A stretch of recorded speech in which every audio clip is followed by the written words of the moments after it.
Fucking Breuer is in studio. Jim Breuer playing the heavy metal comedy Saturday at the Starland Ballroom in Sayreville, New Jersey. I don't think I've seen you since I went and saw you there.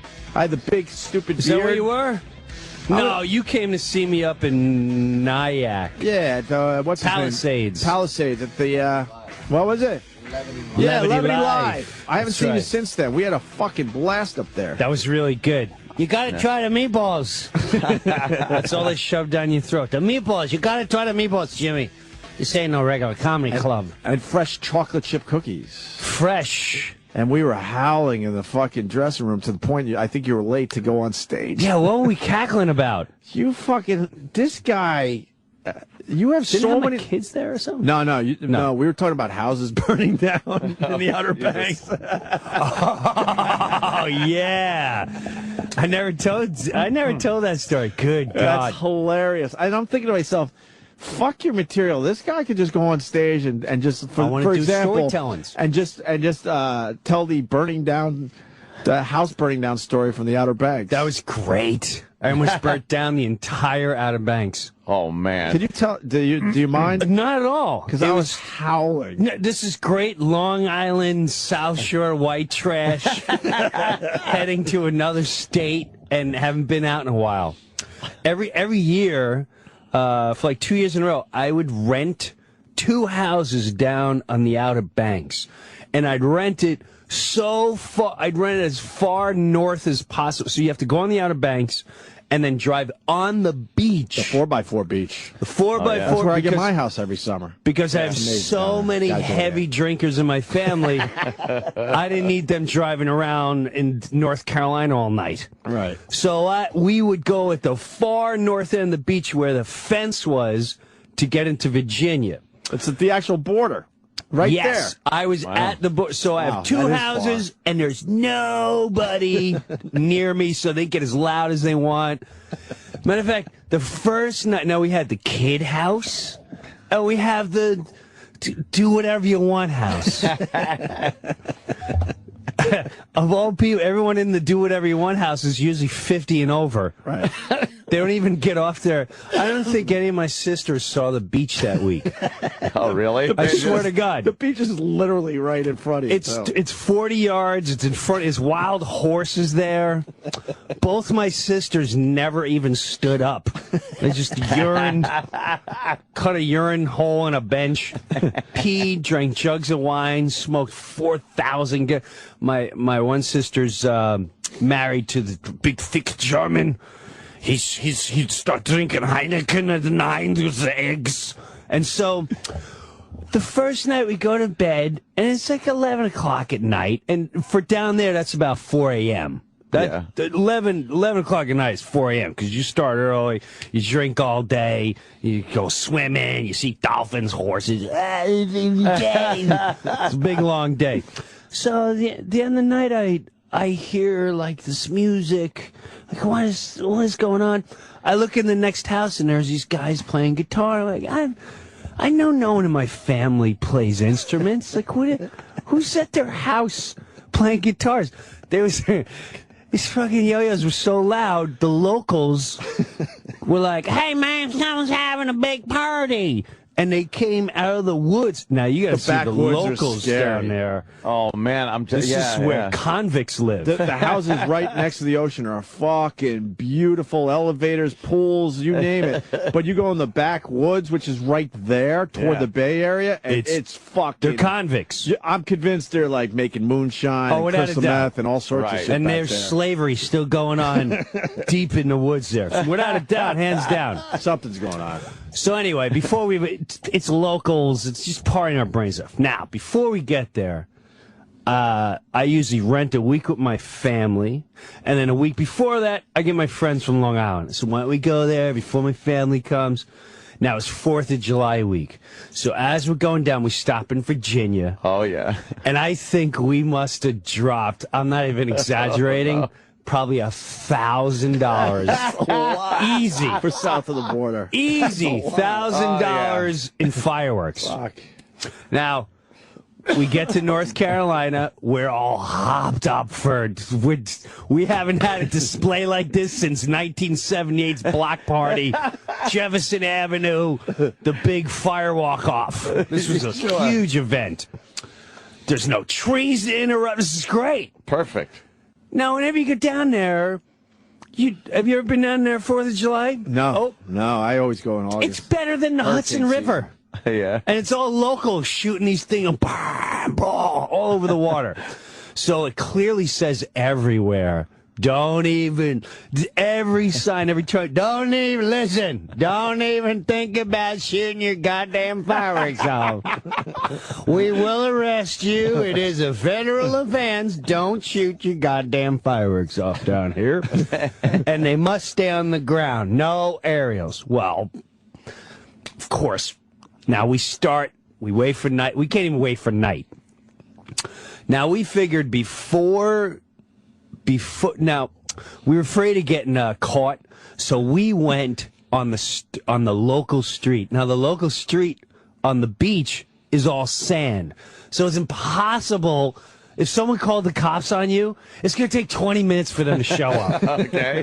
So we got this plan. There's no way anyone's going to catch us. This is going to be phenomenal. So we go in front of the house where it's just all sand. There's no real roads. And we're lighting off the fireworks. And we're having a fucking hoot. Of course you are.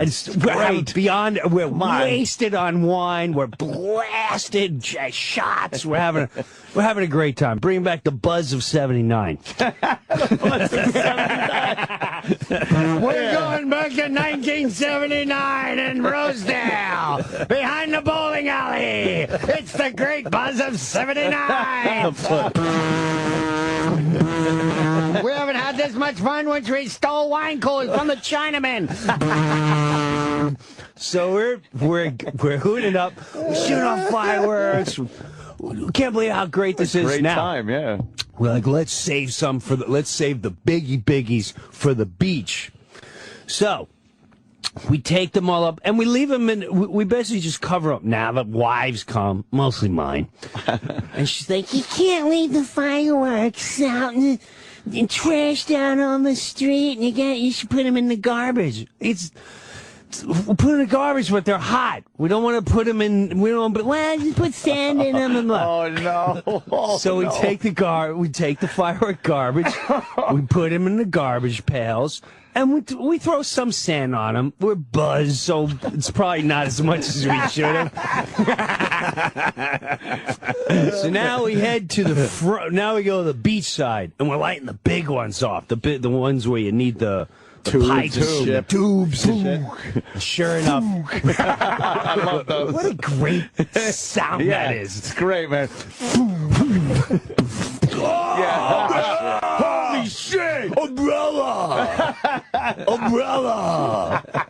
That one looked like it was gonna land on us. That's like army shit. That's right. It echoes down the beach. Yeah. So we see the cops coming. Oh shit! But again, it's like ocean water. 200. They're so far down the beach. We're watching them as we're hiding the fireworks. Now we're taking the fireworks and we're putting them under the stairs. There's a little stairs that lead to your house. We're putting under there, and we're burying some. We're throwing others in the garbage. We still see them coming. Sure enough. And we figured, we'll pretend we're caught with some fireworks, you know.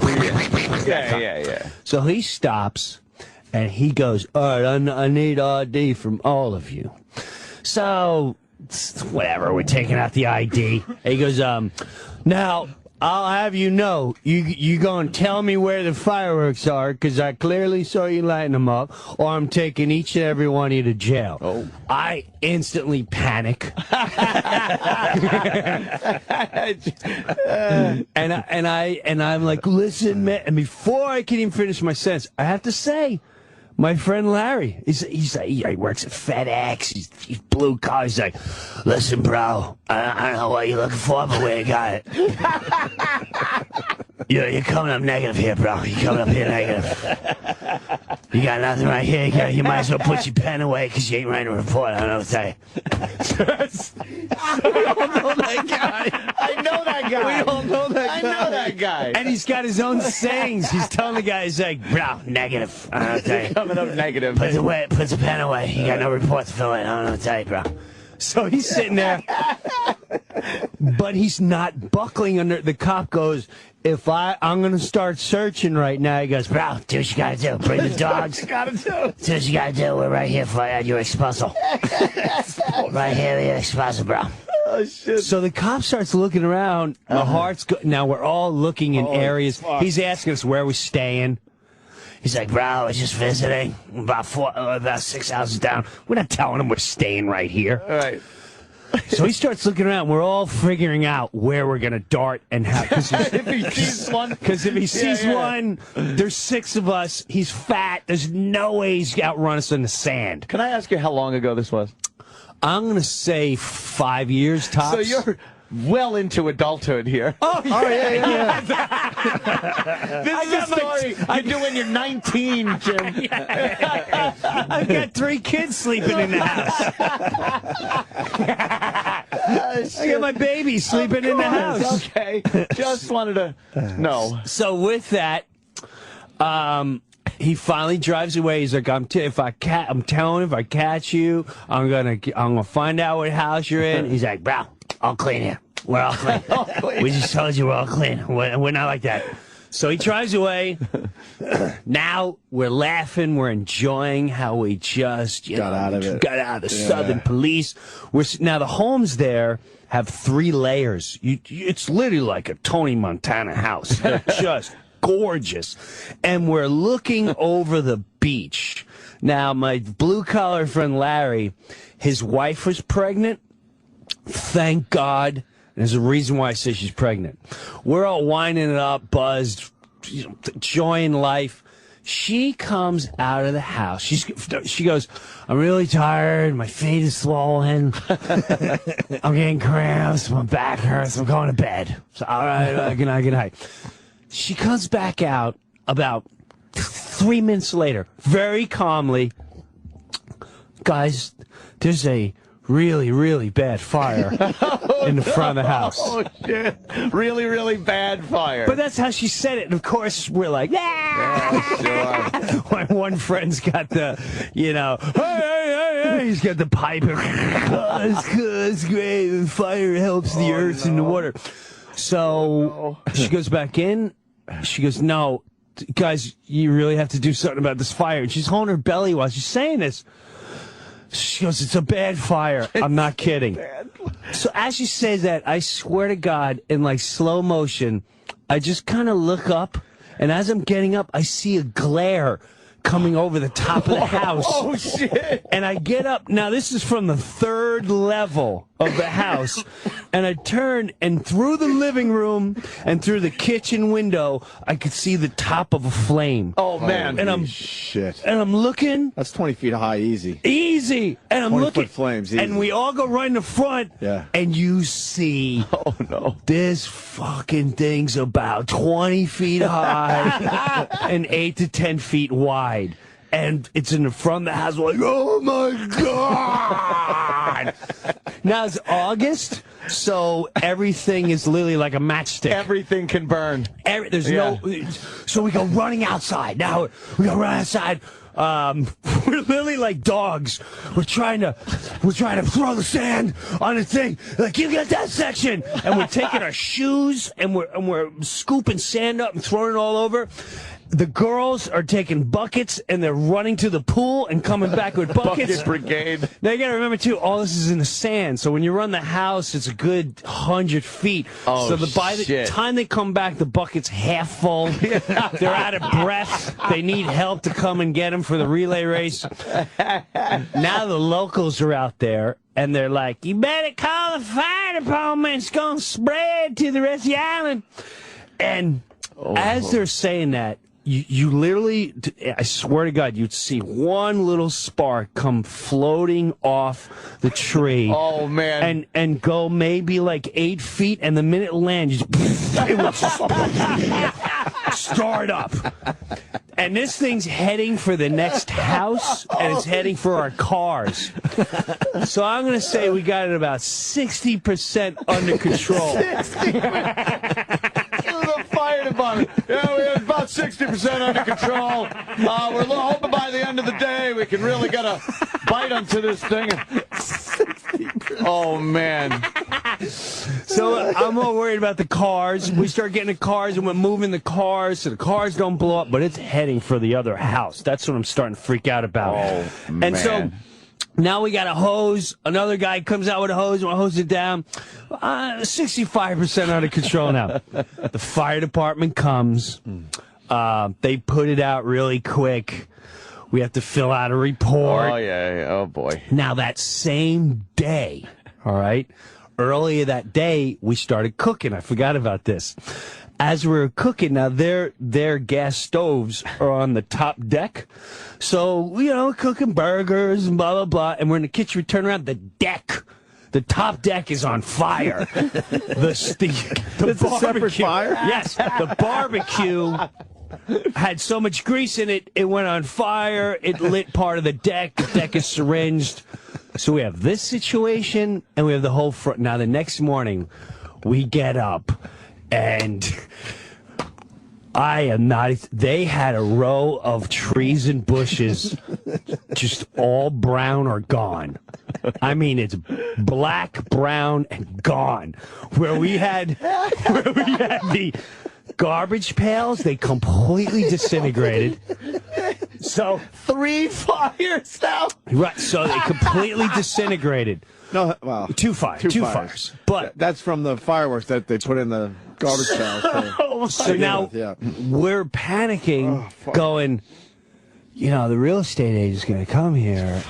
Well, sure enough, who comes pulling in the driveway? Oh, my God. This guy pulls in the driveway, and it says, I don't want to say the travel agency. I haven't been back since. They pull up. The guy gets out, and he's before he gets out, he's in the car. And I'm going, oh, my God, he's just looking at all the damage. We're in a lot of trouble. This is really bad. He's been in the car for like 10 minutes. He gets out of the car. He looks at the direction of all the bushes where the garbage pails used to be. He comes walking up the stairs. I open the door, and he goes, hello, I'm from the agency. I went, I know. This is bad. He goes, I apologize. I go, you apologize? He goes, I would have got here sooner because I'm here about the kitchen drawer. Your wife called the kitchen drawer's jammed. So I'm looking at him like all awkward. And I'm not sure if he's toying with me. Right. So I said, yeah. Yeah, motherfucker. Let me show you that. So We're paying good money for this house. Paying really good. You know, I've got family here. Right. I can't cook a meal. It's stuck. Can't cook a meal without lighting everything on fire, apparently.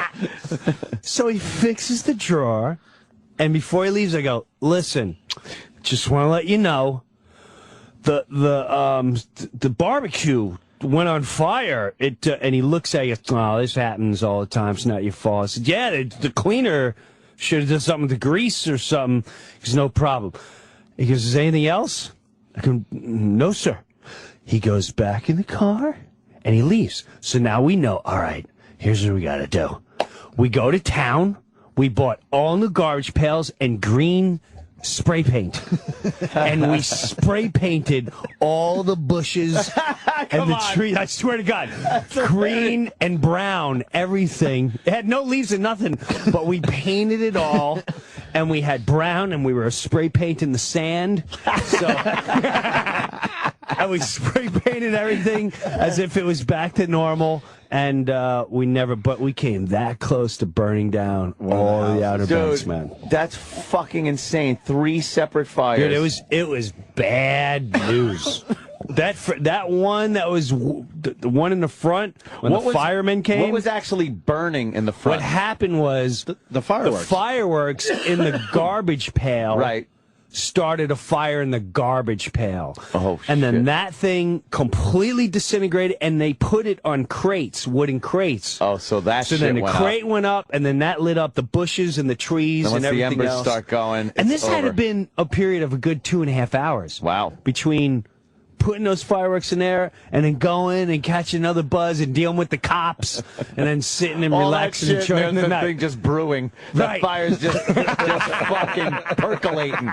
Yeah, where you guys go enjoy the front. Yeah, We're fine. gonna percolate here in the front. Could wait for the perfect opportunity to just burst into flames. Wow, man. Thank God somebody saw it, because you motherfuckers just partying with the If place. she wasn't pregnant Yeah. and She would have been down Didn't there. go to Decided to bed. go to bed, right? Yeah. that place would have been lit up. And I would have been in the news for the wrong reasons. Oh, yeah. I don't know, bro. Comedian Jim Breuer apparently involved in a huge fire. Formerly go to more. No, here's what it would have been like: half-baked sets a baking blaze. That's it. Perfect. A full-baked. Fully baked blaze in North Carolina by the I'm Not High Jim Breuer. That's good. Arsonist Jim Breuer. Ah, shit. He's got more to bleat about today. So the sisters were having a party with the locals with the music and all that. Yeah. Yeah. They were were getting party- along with everybody. Yeah, they partied their asses off. They smelt like hungover for 6 straight days. God Oh, damn. my God. That's It's fucking great funny. down there. It is great. I haven't been down there since. I want to do it again, but I you know, think- no one pays. I'm the only one that pays for everything. Oh, okay. So, yeah, you can't get people to, like, chip in? If people chip in, What's that? it's a joy. Yeah, yeah. It is It a really- joy. You know what? I it's tried to do nice. it 2 years ago. Let's all do it. And when it came down to chip in, and I literally did it to like a welfare system, where it's like, okay, we know you're not in this category, so you guys just chip in $200. It was progressive. As a You had whole family. progressive plan. Buy You the beer. guys Buy chip- the beer. Yeah, you That's what we guys went buy the through. beer. You guys, I think we get like 6 people going, yeah, all right, we'll go. The rest were like, oh, dude, I paid for random, you name it. Wow. I was like, just Yeah. let's all be together. That's We'll have cool. such a good time. And it was a great time. 2 years in a row. Your Long Island buddies and shit? Oh, Just God. guys you grew up with and stuff? Yeah, yeah, yeah. That's cool. Yeah. I think you might have met them at a We've met show or most two. of They them. used to be You guys, man. Yeah. Jimmy and Larry. God, it was a great time. But here's what I was going to say. I'm in freaking Melbourne, Australia, right? I'm doing shows the last 2 weeks in Australia. I'm in Melbourne, and I'm finishing the show, and I go, you know, I know a lot of you guys don't know who I am. Thanks for coming out, blah, blah, blah. The Pizza Man! Oh, shit. O&A! Holy The shit, that's cool. knapsack! Except it was like this. Pizza Man! Yeah, yeah. Knapsack! I know. Yeah. Knapsack. And they, you guys are huge. Wow. With the, I mean, they were coming up after the show going, we download you all the time on Opie and Anthony, and we listen to all the great stories. And this is I actually called Opie and left a message on the wrong phone, but the guy goes, we were listening today, and Opie was talking about homeschooling his kid, and they were busting on you because they know you homeschool your oldest daughter. Right. We just did this. So that's what I'm saying. That's is new shit. Yeah, well, that was in that's freaking very cool. Melbourne, Australia. Man. Yeah, I want to ask you a lot of questions about that. Maybe another day. It might be boring for the radio. That but internet. I don't want to throw my fucking kid in public schools, I don't think. You don't need to. You don't need to. You don't need to. Yeah. You got the lifestyle. You don't need to. You know what public school is? Google. That's what we It's a said lot less yesterday. experience, and Yeah. you can travel, and you make your own out. You don't have to wake up at 4 in the morning to get your kid to sit on a bus at 7 so he can deal with some kid that's from another county and shouldn't be there, and he's got a knife on him, and he starts smoking pot in the 2nd grade, and you don't have to worry about head lice every September. See, that they this come all home makes with. more sense to me. It Like, I does. used to listen to Breuer talk about his kids, like, yeah, whatever. Dude, my Kid kids shit. learn- But now that I'm a father, you're speaking my language. Not only that, your kid don't. If you nowadays, do yourself a favor. Just I'm sure the curriculum was the same way when we were in school. Look at one curriculum of anyone through the 1st through 8th grade, and you tell me they're actually trying to learn anything beneficial that creates any kind of thing that'll help you the rest of your life. And this is what everyone's argument about the social life. I was going to say What about the social life? What's socialism? What are you talking about? What do you think? We lock the kid in a closet? Like, listen, we're going to let you see the sunlight for 2 minutes at 8 a.m. We'll make sure you enjoy it. You have activities. You have baseball. You have whatever sports activities. So there's all I kinds never of... played high school activities. They were all town stuff. Right. I had the town pool. I played town baseball. Playing hockey. Who teaches your kids? You? Or your wife? We don't. Bring Two of us someone in? really. It's a curriculum. It's all online. Yeah. It's online. And if they How do you know don't, if they can't figure it out, Yeah. you go to you ask a tutor. Like we have friends that are teachers, and then you start getting blown away at how many people actually homeschool their kids. Now some of them are freaky. Yeah. You got to weed them out. Some of them do it for whatever reasons you don't want to know. But for the ones like myself, it's just like, no, school's retarded. Do they actually have to sit down and do schoolwork for a certain amount of hours a day? No. Well, yes. What do you mean? Well, no. Here's the thing. What do you Each state is different. No, all right? But your house. My house, no. Just like, for instance, They get up and what happens? here's what we want you to do today. We want you to get through chapter 8 and 9 in science. We want you to get to chapter 15 in math. If you have problems, go to this site. The guy's online. He actually helps. I mean, it's that easy. You go, I need help with algebra. Bing. What is your problem? Well, I don't know how to. Well, X is the division of a numeral that tells you everything. Yeah. Do you give them Tells you pop everything. quizzes? Oh, yeah. We give her quizzes all the time. Now, here's another thing. God, how great would that be? Dude, reading. Why didn't I have you as a father? She reads. What we used to do was she would read, and the vocabulary was, if you don't understand a word, highlight it, and then at the end of the chapter, we'll look up and we'll come up with funny sentences of what that word and like how I would use it. Right. And so now on the freaking Kindles and everything else, you just highlight the word and you hit define, and it gives you the full blown definition. Everything's at there. Right at your hands. Yeah. Right at your hands. Why not use it? Why not Yeah, use it? it's there. It's there. And then you don't have to deal. And then you talk to your kid the way, listen, man, my daughter's 13. You're so lucky you got a son.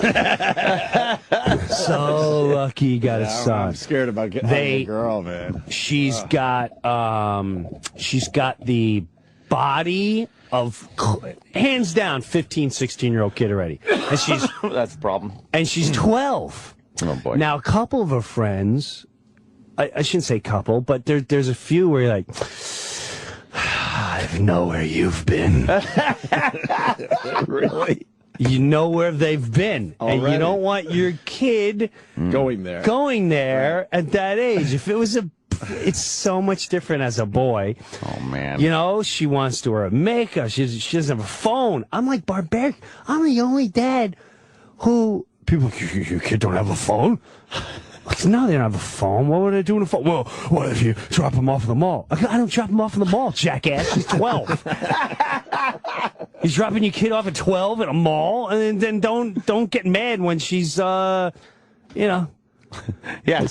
yeah, Jim enough doesn't even said. want to say it. Jim can't even bring himself to say it about another daughter. Yeah. Don't fucking when she. You know what the at the mall.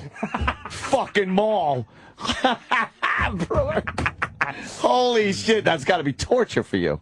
Torture. It's just weird. It's a struggle, man. It's a struggle. You're gonna have to meet guys and stuff. That Oh, want to man. date your daughter. Guys, how do you deal filthy with animals. Filthy. And this is what I'm trying to tell her. Well, we had to talk with her, and I have to say, how'd it go? I wish I filmed it. I wish I filmed it. It was the greatest talk in history. There's another thing with homeschool. You go to school, remember how you learn? Dick Cavett was, and the penis would grow, and it was sensitive things on the penis, and and the woman has a vagina, and then the sperm swims, and and then you hear from Vinny Egan, you stick your dad's wiener goes in your mom's butt and pees in it. What? Yeah, pees in it? What are you talking about? Your friends always had it wrong. Yeah, of course. You got to pee on their butt, and that's how you have a baby. We all sort of thought the same thing. Girls like for a while. peeing on their butts. Yeah. Right. What? They do? That's disturbing. Yeah, I said it on the show once before. I thought you needed a condom to get a girl pregnant. Right. I thought there was stuff on the condom. I thought there was stuff on the condom, and that's how girls got pregnant. Right. Because I couldn't figure out why you would put something on your dick. The missing ingredient. The missing ingredient. Yeah. Yeah, so it's... So you had to talk with your daughter. I got to hear about this. It was a great talk. And But you wanted to film it. Why? Because we laughed so hard. Because here's what it was. Now, my wife goes very... Serious? Godly. Oh, okay. Clinical? Moral. Yeah. Clinical. And she'd say, you want to dress in an appropriate manner. And because you want to show respect. And I'm like, listen, words like appropriate and all that. Let me talk your language. A boy is obsessed just staring at your ass. And she's like, Jim! I'm like, I'm just telling her what she's got to deal with. This is what she's doing. Right. He stares at your ass. Now, you've got a great rump. Oh, Jesus. She's got a great rump. She took gymnastics. I'm already in trouble. She swims, takes gymnastics. Oh, man. I got to watch the black guys around this kid. Oh, no. So, but the point is, so I'm telling him, like, listen, how you sell yourself is who you're gonna get.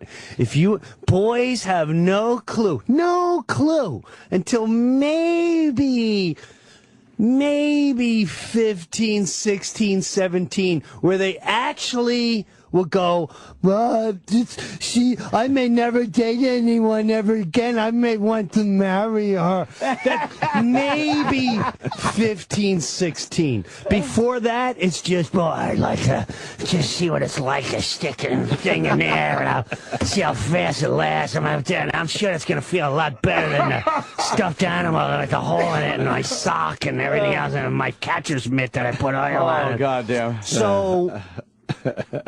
It's trying to get that across now, and she's learning the hard way. One of her friends, she had a crush on a boy, and I was like, listen, you can have a crush on the boy all you want, but I'm telling you right now, you're not dating him, and I'm not going to put you in a situation where you're going to be sucking face with him. So I don't know what to tell you.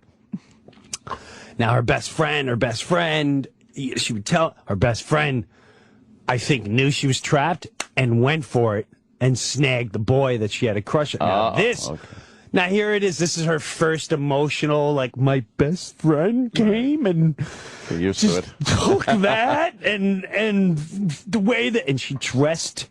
The kid was 12 and she's, she looks like she was in a Motley Crue video. She's working it. Friday night and I need a 11 years old and I'll show you tonight.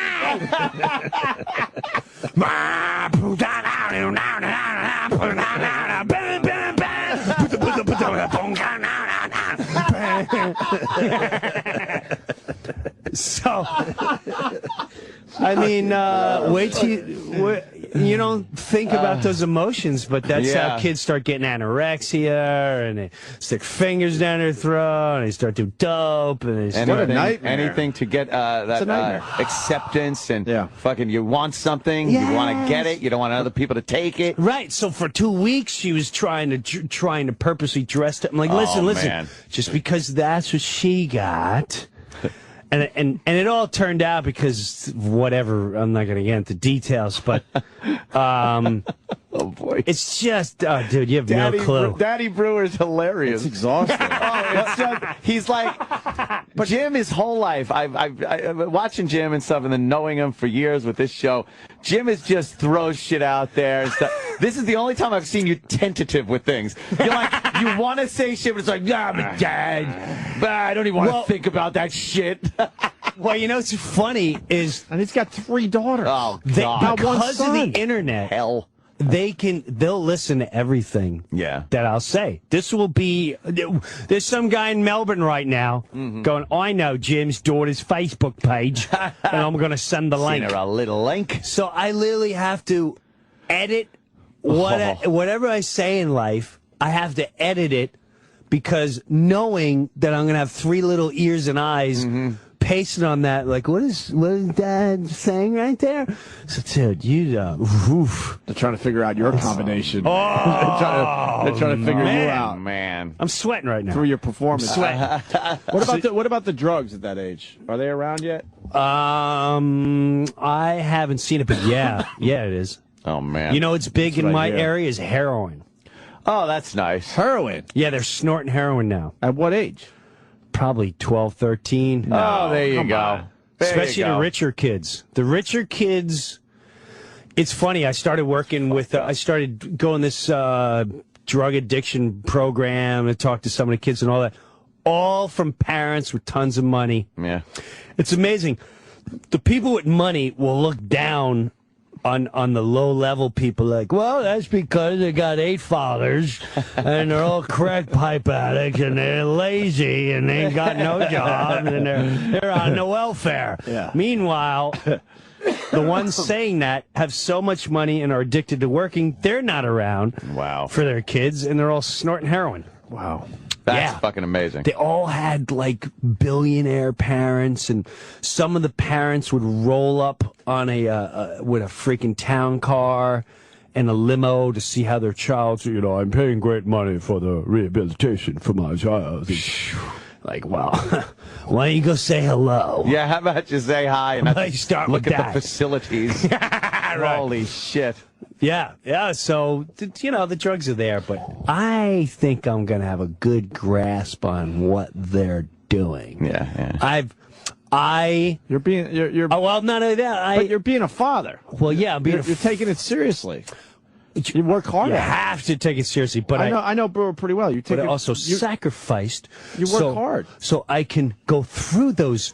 What is the word I'm looking for? I went through obstacles.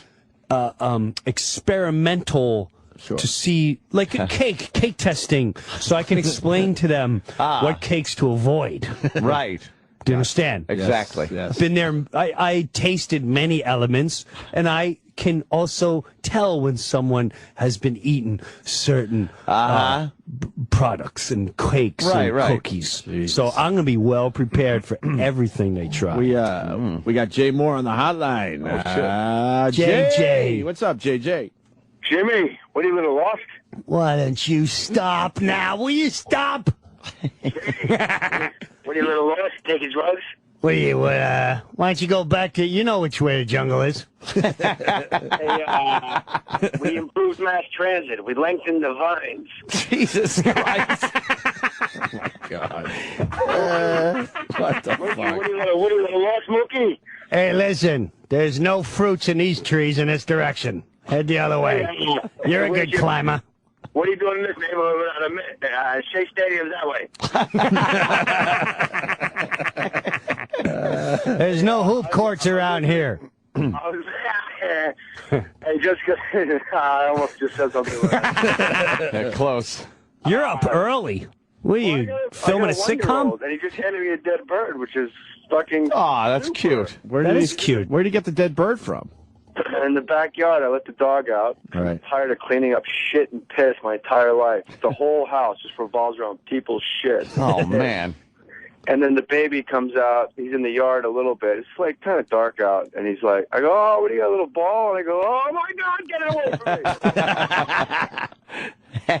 It's pretty disgusting. Jimmy's show on XM, I've told Jim this, is so good. And but I will say this real quick. People always say to me, like, when they want to, like, slam me, they go, why do you get some new impressions? It's like, well, I don't make fucking celebrities. I can't make more people famous to do.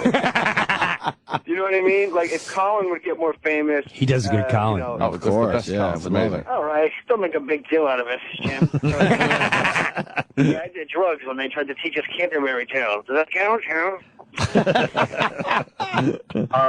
But then Jimmy, I was listening to an old one. I think it was you and Jimmy Fallon, and I was driving to a gig listening to you, and I realized I think Jim Breuer has more impressions than any of us combined. No. Like Jim just, I'm being completely serious. Like Jim just slipped into like Lorne, and then he does like fucking Sharon Osbourne and shit, and I'm like, what fucking riff gun do you have that's different from ours? You know what? I'm a parakeet. I'm a parakeet. Yeah. I think in my last life I was a parakeet. So are you, Jay. You know, this is what I was telling. This is what I was telling Jay. Hey, hold on, real quick. Isn't the way Jim said parakeet? Did you guys all think he said it wrong? No, it's... I was thinking parrot. Parakeet. I was like, parakeet. Parakeet. Is he still doing the racist guy? Paraquat. Go watch out. It's a Right? It's a parakeet, ain't it? Were you there for the big paraquat scare of 1977? There's a bunch of paraquats put buying paraquat. into the next neighborhood. That's weird to me, 'cause I thought we were still doing racist guy. No, but we'll get into that. Oh, boy. Parakeet? But a parakeet. Let's just say there ain't a lot of parakeets where I just came from. Yeah, Jim apparently knows some place that he said I would like. Oh, yeah, we're very going to get much. into that We'll have to get after into the that. break, because that can yeah. take a while. Yeah. I want to hear about this place. Which, Yeah, it's wherever Jim's dad is. but here's what I said about Jay. And I should tell his, first of all, years ago, I would tell his manager, I'm like, why don't you, here's, Jay, I'm telling you, Jay, and Jay should play. I've got the perfect movie for Jay. He's got to play a movie. I always had a movie idea where it was the ultimate, biggest, fucking over the top, hilarious dick. Only because, now listen to me, let me say. And his journey is he has to be humbled, but he's so funny and over the top, and he gets away with it because he's either got a gazillion dollars or he's a super duper rock star. You know, so like he shows up at a restaurant at like 4 a.m. and like, like, sir, we're closed. Shut up. Get the kitchen open. I'm a rock star. And he's got his shirt off. Because when Jay locks into a character, I've never laughed so hard in my life. Who do you see writing this movie, man?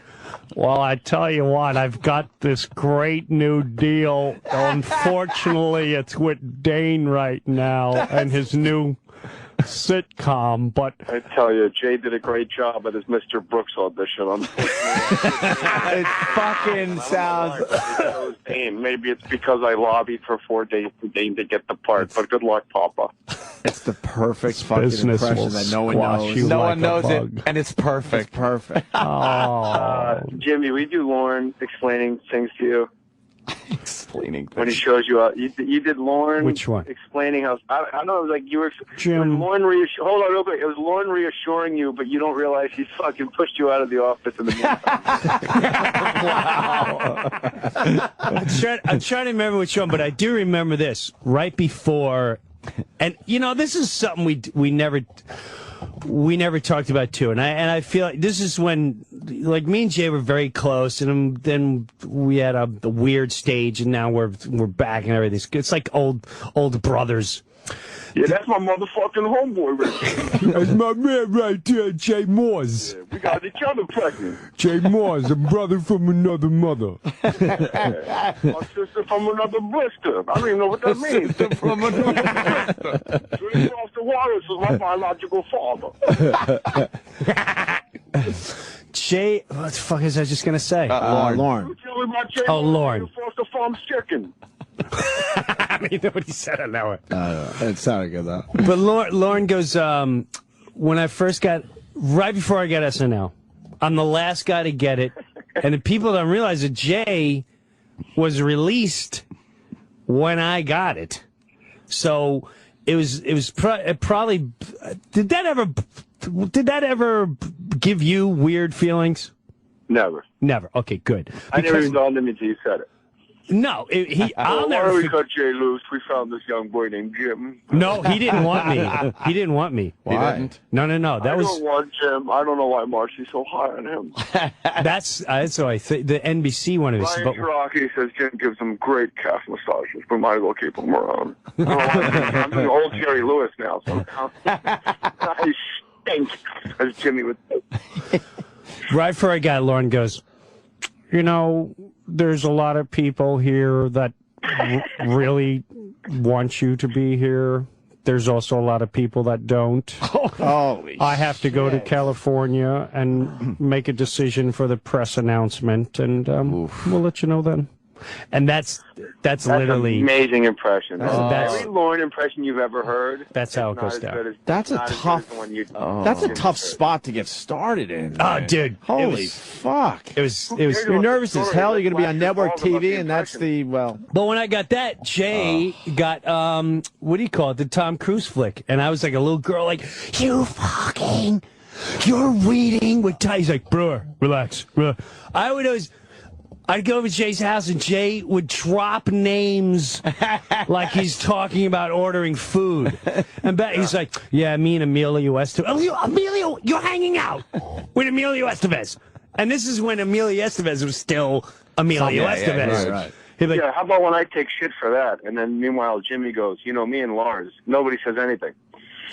dude, Fucking Lars. Lars Rocks. Let me tell you something. I'm not really sure, but we're having this fucking festival, and I think that it would be fantastic. Maybe Jay would come on and do a set and do that thing that he does so well, and maybe, you know, the fucking characters that he does are just really extravagant, and, you know, Sean Penn often brings up Jay many times over. This one night we were having one of those evenings and me and Sean were like, you know, why isn't Jay more into some more of like maybe Penn films? And Penn was like, oh, it's a good question. You don't even know what the fuck he's talking about.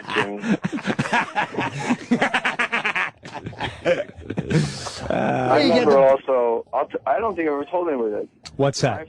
I was laying in L.A. in my bed watching the first SNL after I left. Because what they do is they say, we don't know if we want you back. Jimmy knows this. Yeah. We don't know if we want you back. So instead of June 5th, why don't you give us until July 1st? And you go, well, all right, whatever. Yeah. And then July 1st, they go, give us till July 15th. Right. And you go, and that's just their way of like breaking you down. So by the time, you know, you can't go, well, I want to raise and I want to be on more and I want my own spot on Update. And then by the time, you know, give us till June 1st, you're like, anything, just let me come on, please. And then when they asked me for the third extension, I said no. And then my agents said, you realize if you say no, that's not a good negotiating tactic. If they're not sure they want you, don't give them a reason to not want you. So I said, well, who wants to work with people that can't make up their minds to want to work with you, was my take on it. So I said no to, it was like July 20th. It just kept going. And then, you know, it was like 24 hours after that. They're like, okay, yeah, then we're not going to use you. Wow. And then I was laying in my bed in L.A., and the first sketch of the season without me was Will Ferrell screaming, get off the shed!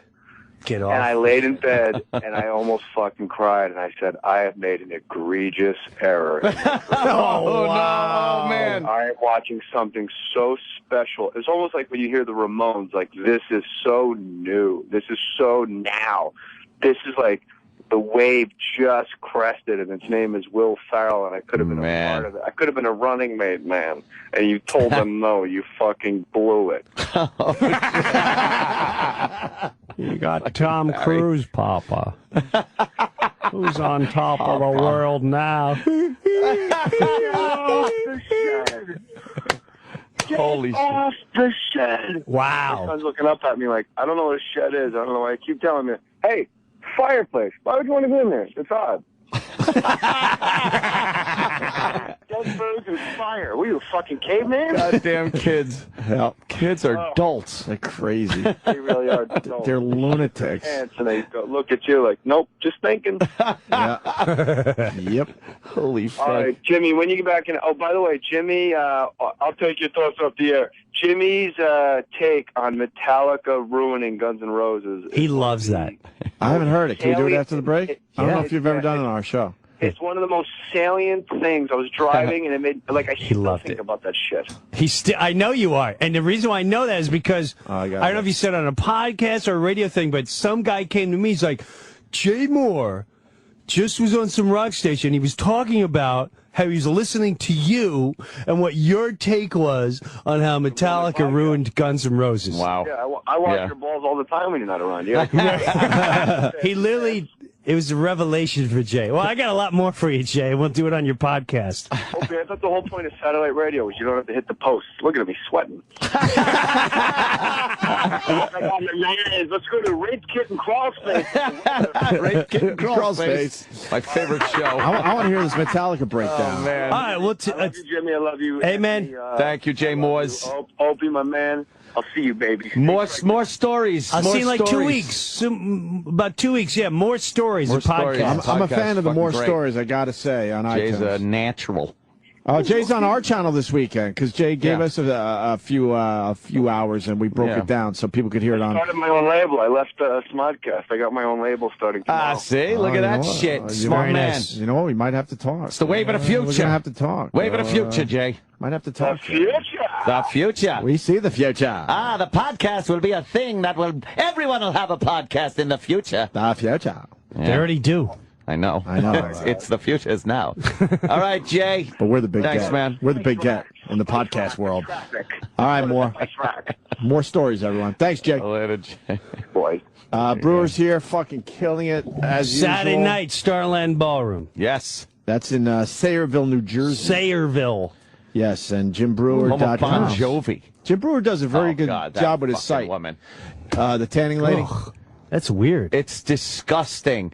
Yeah, It well- is disgusting. What I thought she was trying to. I thought honestly, I didn't see the whole story, and I saw her mother getting arrested. I thought it was because she colored herself in blackface. Did blackface Yeah, that's what we thing, said. right? Yeah. I yeah. really thought Yeah. she was that she tried to do a joke and colored herself in blackface, and she got in bad trouble. And I realized it was over tanning. I still don't know what it is. She looks 'cause I like don't watch someone the dying news. of like ricin poisoning. Yeah, what- Like somebody fucking Yeah. stabbed her with a piece of ricin and she's laying in the hospital Yeah, yeah. rotting. Well, she can't possibly think she looks good. Like, She what- probably does think she looks What good. is that about? Look at my tan. Is that hoarding shit, OCD shit? What is That's it? gotta be some kind of OCD. She looks in the mirror and probably sees like a pale person. Jesus. I need more tan. Wow, David Telly's terrible. That's Osama bin Laden. He grew a beard. It looks awful. Oh, we're gonna blow up some buildings. Growing up buildings. Lived in a cave many years. Listen up, people. Okay. I understand. I'm hated. Okay. We got a giant purple suit to buy. That's what he said about best lines Patrice. ever. When we're all depressed, fucking pretty much everyone has tears in his eyes. He broke the ice by saying, what was the exact line? It was, yeah. Come on, people. We have a giant purple suit and a coffin to buy. Fucking hilarious. He got us through it, man, because Yeah. it was rough. It was rough man. until Attell said that. We all fucking started lost getting our better. shit when he said that. It was- Do you got the actual Wow. line? That's funny. That should be on a hot button, man. Yeah, that's a great one. You should find that fucking Fucking thing. Attell is brilliant. He Absolutely. is so fucking So funny. funny. That asshole. He's like you know what he is? He's a funny sniper. yeah. A Yep. funny, Just bam, like, you fucking like when you need, you're like, there's no way we're gonna get out of this situation. Get us David Tell. Comes in. This is the guy you bring in here.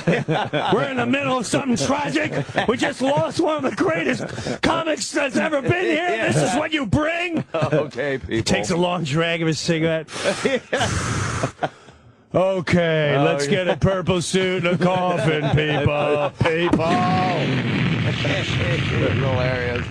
Fucking love him. We're going to continue with Brewer. We got a couple Yes. things. Metallica ruining Guns N' Roses. The perfect yeah. place for Anthony to live. I didn't forget. I want to hear that. You found a place where Anthony should live. Yes, this is his home. Oh, This is cool. where he's retiring. I'm looking All right, forward to all right. hearing I'm it. telling wait you, to hear. you're gonna love right. this, and you have a motive to be there. Oh, good. Great. Cool. Can we play Cloud Guy again? I love I really What's want. Cloud Guy? What is This guy's fucking. It's just a guy that thinks he could use telekinesis to reshape shape clouds. but it's how he talks. I That is love these guys. Oh, yeah, just a hilarious. fucking kook. I love these. Listen guys. how he says square and cloud. I love it. I love He's it. getting into it. It's the only reason we're playing this again. Can't wait to do it. This is a weather control psychic cloud control video by T. Chase. See this cloud? I make videos where I'm able to control clouds by my psychokinesis, psychic power. I'm making this in, recording this September 2010. See this cloud? I'm going to try to turn this cloud into a square-shaped cloud. Make this cloud into a square-shaped cloud. by psychic power, turn it into a square-shaped cloud. Cloud, become a square shape.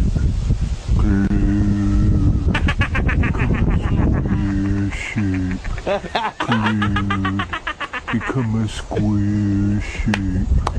Cloud, become a square shape. Cloud, cloud, become a square shape. Turn into a square shape, cloud. Turn into a square shape, cloud. Turn into a square shape, cloud. Oh, that's good. Cloud, become a square shape, cloud. That's good pop. Cloud, become a square shape, cloud.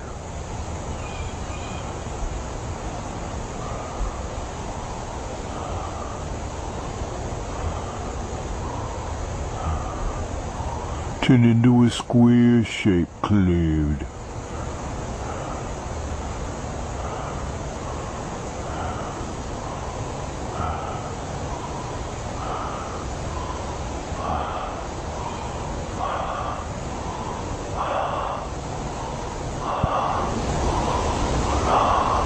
See the clouds become more a square shape?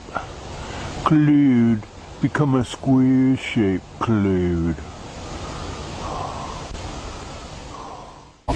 Sirius XM, the Opie and Anthony Show.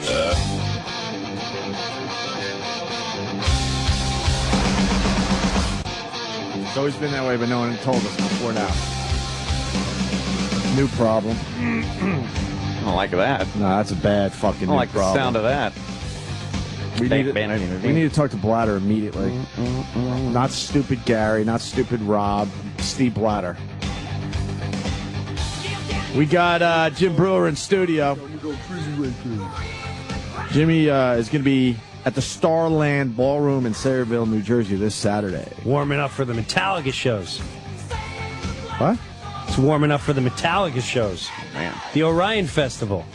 Orion Festival. You don't know about the Orion Festival? No.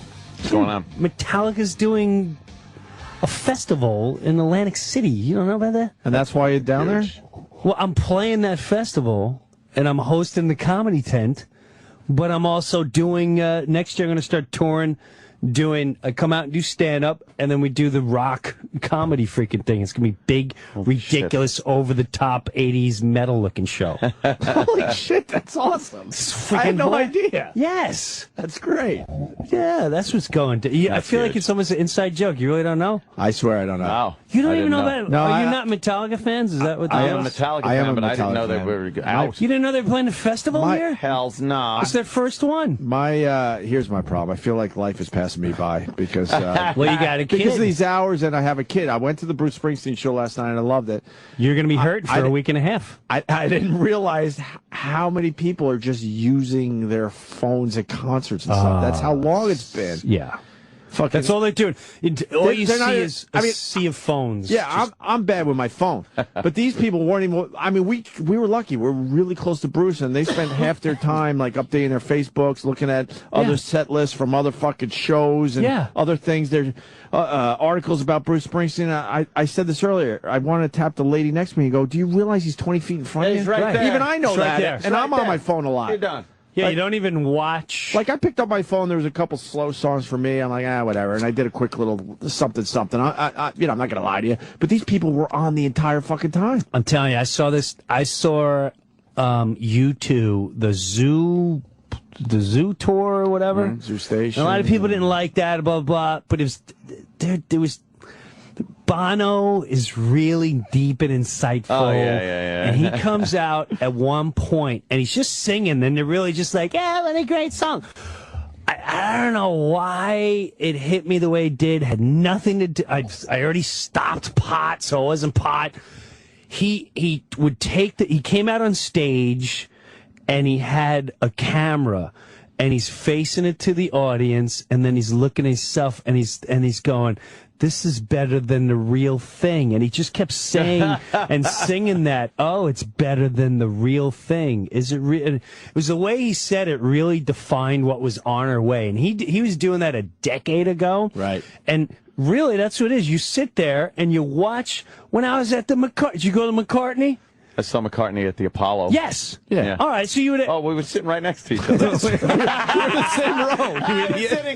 I was literally sitting right next to Yes, you're right. Our elbows were touching. That's right. Norton was there. Yeah. That was hilarious. Remember Keith and Ron I was? just did the same thing. I'm like, were you there? I know. I'm like, wait a minute. Oh yeah, it was I was me. too busy being on my Jimmy, phone. I don't know. you. That was hilarious. But I even found myself at times like watching more of me with the video and then going, just put it down.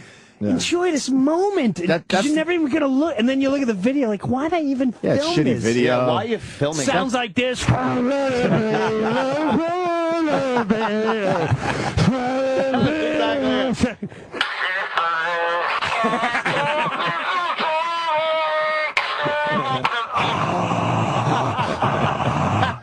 Terrible. And that's the yesterday guy right there. Yes. Just watch. You're not going to get this chance anytime soon Yeah, to sing be it this live. close to the yesterday Put it in guy. your fucking memory. Right. But at the show last night, God. I was like, I couldn't believe it. That's how long it's been since I've been to an actual show. It's been a while. Metallica ruining Guns N' Roses, Jim Brewer. All right. Jim Moore says this is just amazing. I should tell he this. can't get enough of this. I'm going to tell this story. I should tell this story. I'll tell it at Starland. You like the way I snuck that plug in? Nice. Saturday night. I'll tell it Starland Ballroom at the show. Sayreville, New Jersey, Saturday night. So I'm telling you, it's more than. Here's when Guns N' Roses went down. When Metallica and Guns N' Roses toured together. Do you remember that big tour? Yeah. Now, I don't even. What year was that, by the way? I'm sorry, just for a reference point. I'm going to say it was right. I'm going to say it was 1980. I'm going to say it was like 89, 90. Yeah? You can probably Google that. Okay. Just where somebody. Is that when Hetfield had the fire incident there on his arm? Yes. Yeah. That's 20 years ago already? More than 20 years? Get the fuck out of here. Nah. I hate hearing that. Yes. Well, I think you're right, though. no, but Holy here, check this out. shit, Yeah, it was easy 20 years ago. But here's the thing. Jesus. You had Clash of the Titan egos. Yes. Now, Metallica's represents the non-ego. We come from the streets. We bring straight up metal. We come to kick your ass, smash you in your face. Welcome to the jungle. What's his name? Here, Axl Rose, Guns N' Roses. Fatso Rose now.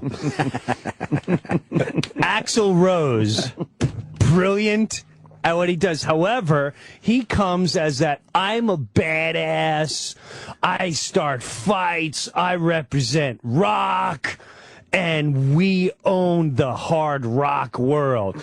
You know, he had Slash with the hat. You know, with his own sound.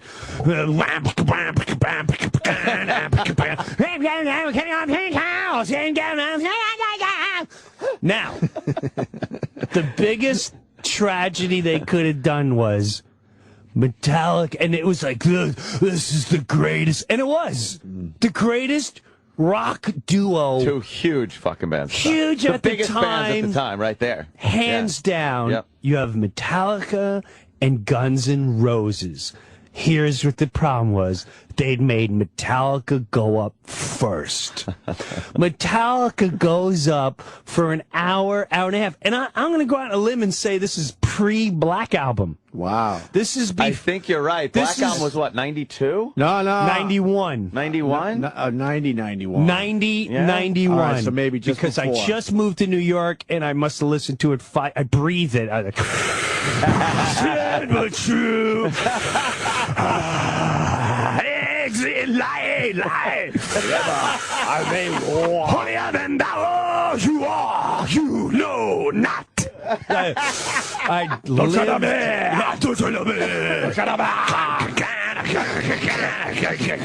Holy fuck. God, I love it.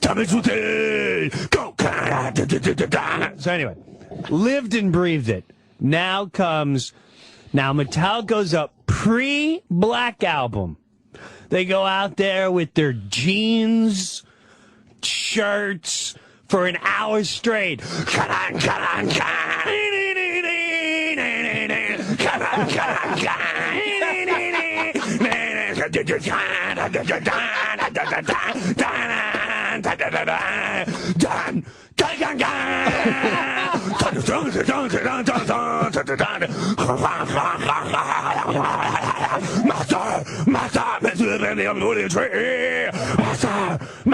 And people go, what is this? Even if you didn't know what they were, you were going, what is this? Horseman intro a nearer. Come to take your life.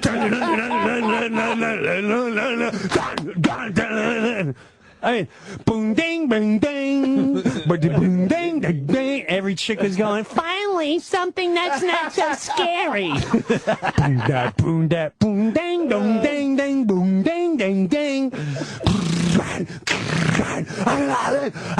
Now, people like all pre-black, by the way. All and we all know those riffs. Pre-black. Yeah. God damn it.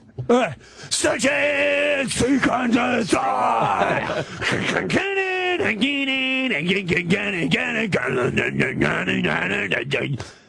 People leave. They're exhausted.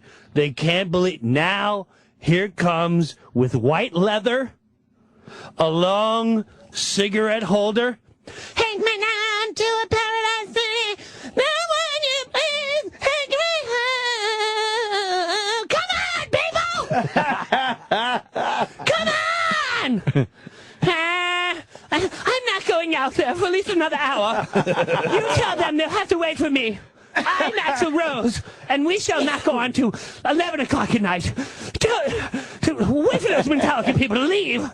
Even my own fans are turning against me. His ego was he was played. He looked like an idiot. He looked like an idiot. In his own house. In his own house, coming out. Back then, probably more Guns N' Roses fans, obviously. Absolutely. To that show. And they all went, wow, he just got exposed. Right. Just got exposed. You can't follow that with...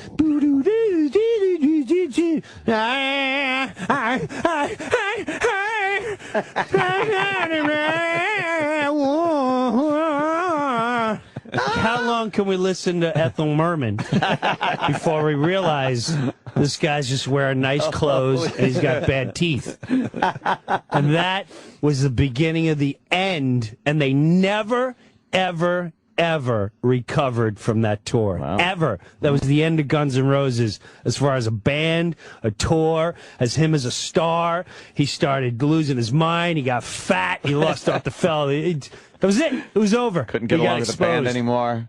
It was done. It was done. It was over. Metallica just down and dirty, working hard. The Clash. Yeah. It's like me as a Met fan. This is what some Yankee fans. I have one Yankee fan that tries to. He's like, no, root for the Mets this year. Root for the Mets this year. And, for up until about a week ago, I started getting a little emotionally involved. Like, oh, I love this Kid Newhouse. And, wow, they're 4 games over. That's what a Met fan is. We're 4 games over 500. We're 4 games over. This is exciting. Just holding on to that as long as we can. But until they're exposed by a real team that comes along and exposes all their flaws, that's when you realize, like, oh, yeah, they're really not.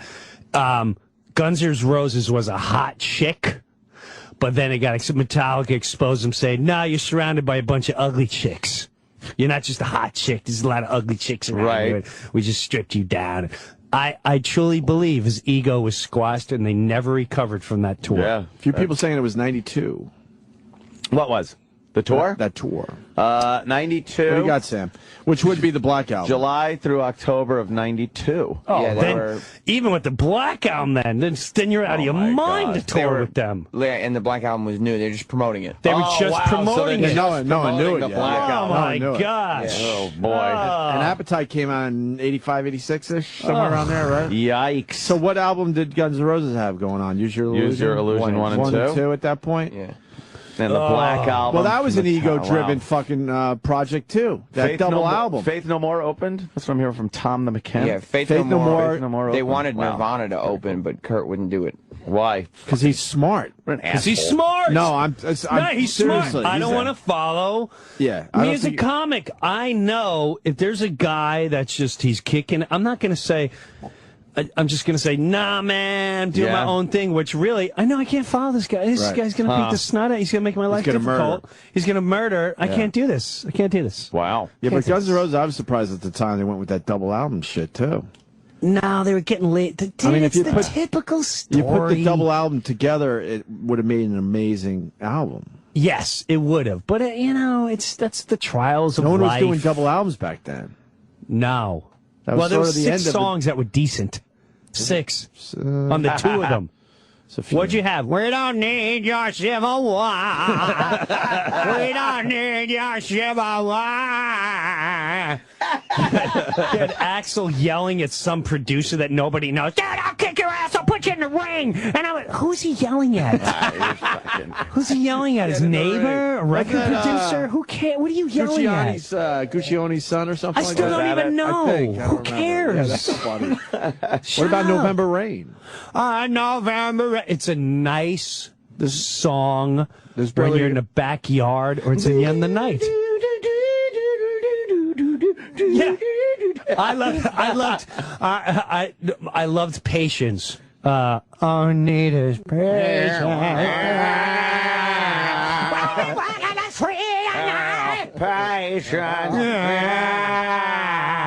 I mean, they were. I like Guns N' Roses, but I do too. I like how you break that down. It's pretty funny, man. They squash the ego. There's a great. I'm trying to look at what's There's on. a great documentary. If you ever seen Metallica's A Year and a Half in the Making, there's a moment on there that to me, I know this sounds ridiculous, but to me it defines so much.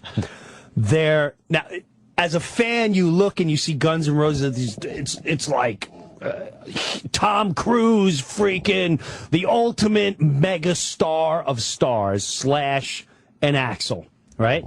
They're at a bar and they're with maybe Kirk from Metallica and James. And Slash is wasted. And he's at the table, and I'm not sure if Axl was there, and you would think he would never say something like this to Slash. And Slash knocks over his beer. It's a very simple moment, but it defines so much because it's something like we would never do. And the beer spills over. James stands up, and he just gives this real disgusted look, and he's watching him, and he goes, "Well, wipe it up, dick."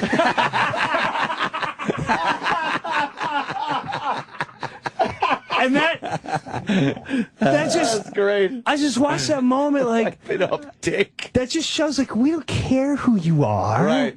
Just get your act together. Clean your beer up, dick. Yeah. And it was just one of those. Holy shit. I don't care who you are here. I don't care you're on stage. You coming to play, you coming to play. And it was, where any one of us were like, "Oh, don't worry." Yeah. Slash spilled his How cool is this? Guy's a rock star. There's a beer, he put beer in me. And he's going, "Well, wipe it up, dick." I gotta fucking see that. Yeah, right on. It's hilarious. It's in a year and a half in the making. It was, and there's also a moment on there where you could James, he's got a, there's a poster of Winger. Oh, shit. And he's throwing darts at it. But he also gets the rider to Guns N' Roses. They were like in the wrong tent or whatever. Oh, shit. And they had the rider to Axl Rose rider. And all the shit that Axl demands. In and he backstage. reads it off on the documentary. And you're just like, wow. And it made you realize like they're never going to recover from this. Stand them. After what they realized, fucking stand yeah, I'm here to play music. You're here to drive a limo. Leather pants and kangaroos. What you want? I got my leather pants and my kangaroo, 'cause I'm so damn successful. Yeah. Hence the end of Guns N' Roses as we know it. That was it. So there's my Jesus. I love it. take on the end of Guns N' Roses. Makes We got perfect sense, Dana White checking in from the UFC. Oh, shit. On the line. Dana. Good morning, guys. What's How you up? doing, man? We were hoping to see you in studio, but we're hearing you just flew in. Yeah, I got here really late. Yeah, I can imagine. What's going on? What's the big story? Oh, fuck, Saturday night. Yeah. At the IZOD Center. Another UFC event on Fox. Yep. Wow. It's our Fox event. Yes. We're over at the eyes. You guys coming? I absolutely am going to go. I have ridiculous I'm things going, going man. on at my house. I can't really get away. Before we talk about Saturday, I just got to tell you that last pay-per-view was awesome. I'm not going to lie to you. I don't get all of them. I get one here and there. But Right. I loved it, man. I absolutely loved it. That Rory McDonald, holy fuck! I didn't know much about him until that past pay-per-view. He's an animal. He's a killer. GSP is saying he's going to be the next 170-pound world champion. He thinks the kid is great too. He is unstoppable, man. That kid looks so good, and that was me and Rogan. You know how me and Rogan get all pumped up for these fights. Yeah. We were talking about that one for a week because that Shane Mills kid, Yeah. his stand-up is insane. Yeah. So we were expecting that fight to be a war. Yeah, we were wrong about that one. Oh my God. But I agree. I thought the pay-per-view was great. All the fights were incredible, and even the main event, people are giving John Jones shit because he didn't finish the fight, but I don't think that Rashad Evans gets the respect he deserves. Oh, yeah. He's been in the UFC since 2005. He's only lost to Leona Machida. Yeah, absolutely. I mean, John Jones would have loved to have finished him off, but I mean, Rashad, he's no stranger to the fucking cage. How about the second round when Jones was throwing elbows like their hands? Those elbows. I've never seen that before. You're absolutely right. He throws an elbow like it's a punch across. Right. Exactly. And usually... No, he doesn't throw like that. He literally comes across, like all the way across. We got Jim Breuer in the studio. Like he's swimming. Yeah, you got to deal with elbows and knees when you're fighting John Jones. Yeah. It's unbelievable. Yeah, he's unbelievable. He is. He really is. No, I liked it. You always want to, see a knockout or whatever, but I absolutely liked the main event. Well, that fight had everything that night. It had knockouts. There was a submission. There was an absolute war. You remember the fight between who was the fight that the kid from Canada, Hominick, Mark Hominick. Oh, right, yeah. And Jaeger, that kid from Hawaii. Yes. The short kid and the tall kid. That fight was unbelievable. Yeah. Do you worry about all the blood? No. No, because I know you're trying to get sponsorships and you're on Fox now and stuff. That one fight, the blood, I was like, wow. Yeah, Jaeger and Hominick, that fight was a war, man. No, that's part of it. When guys, if you look at the overall sport, when you think about it, do guys get bloody? Yes, this, that.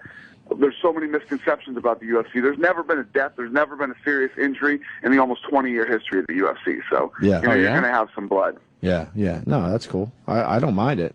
It adds to the whole experience. Yep. So, with that said, Saturday it's IZOD Center, UFC on Fox. You got Nate Diaz and Jim Miller. Yeah. I thought you were saying it. That's what you're asking me. Yeah. No, yeah. We got a great card. Actually, the co-main event, Hendricks versus Koscheck, is going to be a sick fight too. We're starting the show off with Pat Barry and LeVar Johnson, two heavyweights. There's no way in hell that fight's going the distance. Oh yeah. And the Nate Diaz Jim Miller fight sets somebody up for a title shot. I don't know if that fight goes 1 round or 5 rounds. It's going to be a fun fight. That fight should be a war. Oh yeah, definitely. Yeah, people love the Diaz brothers, man. Oh, absolutely. Absolutely. The Diaz brothers? Yeah. You watch the UFC, Jim Breuer? When I gotta wait till the kids are in bed. Daddy, why is he bleeding? I'm going to bed. I go to bed. Yeah. We were talking about a UFC fighter taking on a lion today earlier on our show.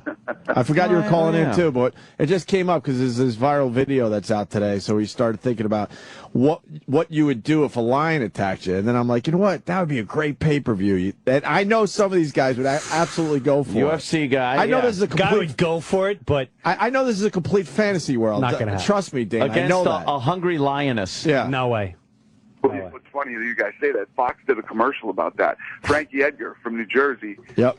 He's walking with his girl at the zoo, and a lion gets loose, and he chokes the lion out. Oh, really? Yeah. I haven't seen that yet. Oh, yeah. I haven't seen that one. It's really funny. We've had Frankie in, too. Yes. Oh, that's all right. There's the scenario. Oh, yeah. Okay. Yeah, we were wondering if the lion would lay off if the guy tapped. But I don't think so. I think you tap the lion on the shoulder, and it's like, he's still going to eat your face off. Yeah, I think he just might do that. Yeah. So what are you doing in New York for a little recreation time? What do you do? This guy doesn't relax. I got a full day of PR today and tomorrow, and tomorrow the weigh-ins and everything, but doing a lot of stuff for Fox, for Fuel TV and for Big Fox. Man, you are a businessman. Yeah. You are a fucking businessman. I love this guy. And it was cool because the UFC cameras were in here, and we got a little taste. Yeah, that worked out very well. Little taste of fame. I like that. Yes. We had Rashad Evans punch Jim Norton. Huh? Poor You guys see Jimmy. that episode of Primetime? Yeah, we were on it, man. There was a nice 2-minute piece about Rashad Evans coming in into our show, and he punched Jim Norton, and they put it together nice. Yeah, that hurt Jimmy. No, that's a great show, man. It really is. It's a good show. If you're a fan or have never seen the UFC before, when you watch the Primetime, it kind of tells the story of the fight and gets into these guys' lives and who they are. And it's a fun show. Yeah, you think John Jones? Hey, I heard one of my guys who lives in Boston was hitting me up and told me one of you guys are a big blackjack player. Oh, no Is it shit. Anthony? Yeah, that's Anthony. Yeah, that's me. I love blackjack. Play blackjack, bro. I play 4 nights a week. I'm a complete psycho when it comes to blackjack, man. Oh. You got to come out and play with me. Talk about psycho. I'm the guy that sits there going, oh, really? Really? Can't even win with a 20 at this table. Can't even win with a fucking 20. Really? Blackjack? Really, dealer? Oh, man. Dana, yeah. We've all watched Anthony at the blackjack table. You sure you want to play with him? Where do you play out here? In Atlantic City? Usually, the Borgata. Borgata's nice. They put me in the nice high stakes room. I usually play 2 or 3 hands max, table max, 2 or 3 hands at a clip, and I'm a fucking animal. My security guy, Keith, he had to bring a pillow for me to punch because I was just laying into him. I would punch him in the arm. They're like, motherfuck!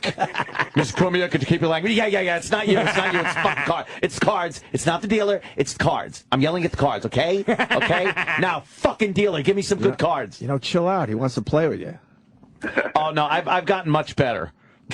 I was much really better. bad He at one doesn't point. go. No, I go. I'm just. Are you? Is Dana White high stakes? Oh, I bet he is. Are you high stakes at the table? Yeah. Yeah. There's nothing like having $6,000 on the table on one hand, and then having to split. And then double, and you're just sitting there going, "Oh man!" And you realize you're up to like $30,000 on one hand, and it's like, no, that's true. I hope this fucking works. I hope, and it's like, oh, cool. Dealer is showing a 4, so that's kind of cool. All right, 4. Oh, 14. There's a 7. Oh, thank you. Bring him right back. Wow. Oh yeah, there's been some episodes. Dana, you play 4 nights a week. What, when you're in Vegas? Yeah. If I'm in Vegas for whenever I'm home, That's fucking I cool. usually go. I'll go out around 10 o'clock or so and go play. That's fucking righteous. I would love to sit down and play some fucking. Can you imagine blackjack if you lived in Vegas with Dana? You'd be in trouble, Ann. No, believe me, they're talking be in about opening a trouble. casino up by Belmont racetrack, and I'm looking at it going, I might have to move further out east. Yeah, it's like, please don't do that. Please don't build that there. I like my house. Yeah, no, I Next love the time you game. come to Vegas, man, let's do it. I'd love to, man. That would be a lot of fun. I like to play with somebody that plays a lot. And We're knows the talking game. about going out there for the July 4th weekend UFC thing. Yeah, might be doing that. That looks like a good card. Anderson Silva versus Chael Sonnen. Yep. Yeah, That's the big one. That's the big one. Hey, Dana, we got to fly. I know this is a quick. You want to say hi. Do we have tickets to give away? 4 pairs. Really? Oh, wow. Hey, man, if you want to see UFC on Fox, but you'll be there live at the Izod Center in Jersey Saturday at 8 o'clock, Nate Diaz and Jim Miller. Call us now, 4 random callers. Get tickets. You got to be in the area or have a way to get to fucking Jersey Saturday night. Cool? Cool. Thanks. Cool, man. Have a great day. Dana, come in and see us soon, all right? It's easier to do when we can see your face. Yeah, no, I love it, man. I love coming in there. All right, good. If I didn't land at 3 o'clock in the morning, I'd be sitting there right now. I understand. That's sir. cool, man. Dana White, friend of the show. Thanks, Dana. Later, guys. All right. I'd love to see that live.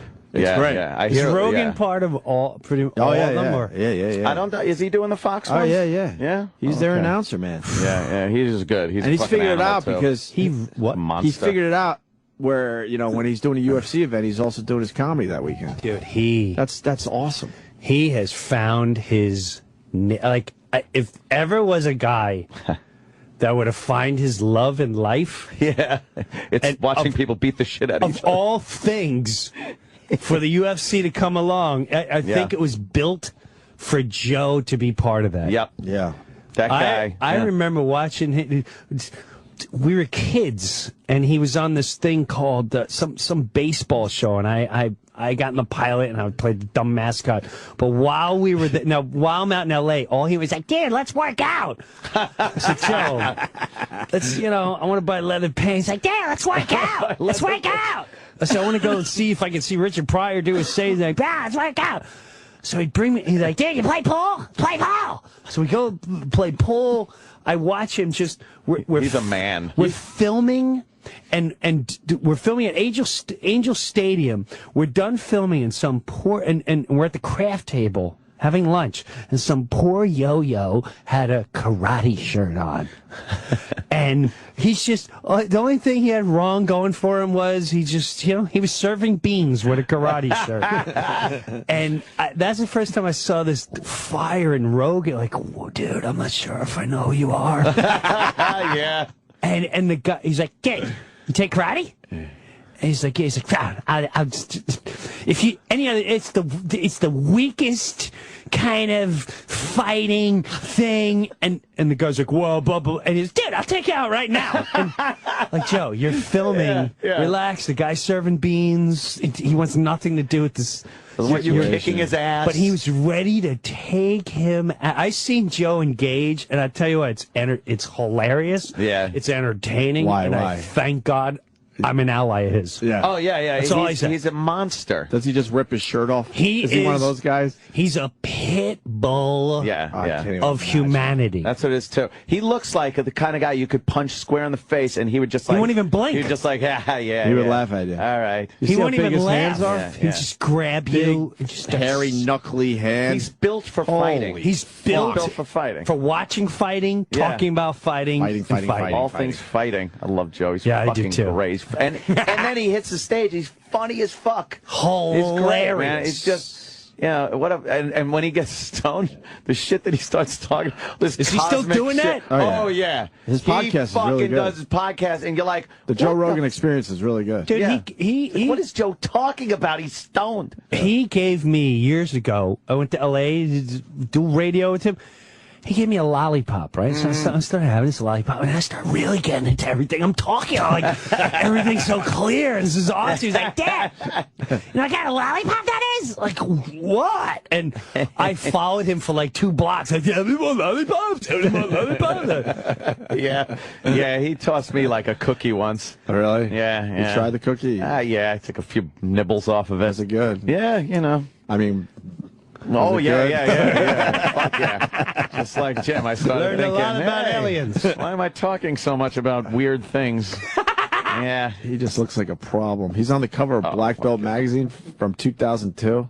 Oh wow. wow. Yeah. Look at that. Holy shit. 2002. Wow. Would you Look want at to him. fuck with that? No, he's Get a the hell badass outta man. here. He's a badass. Proves fear is not a factor.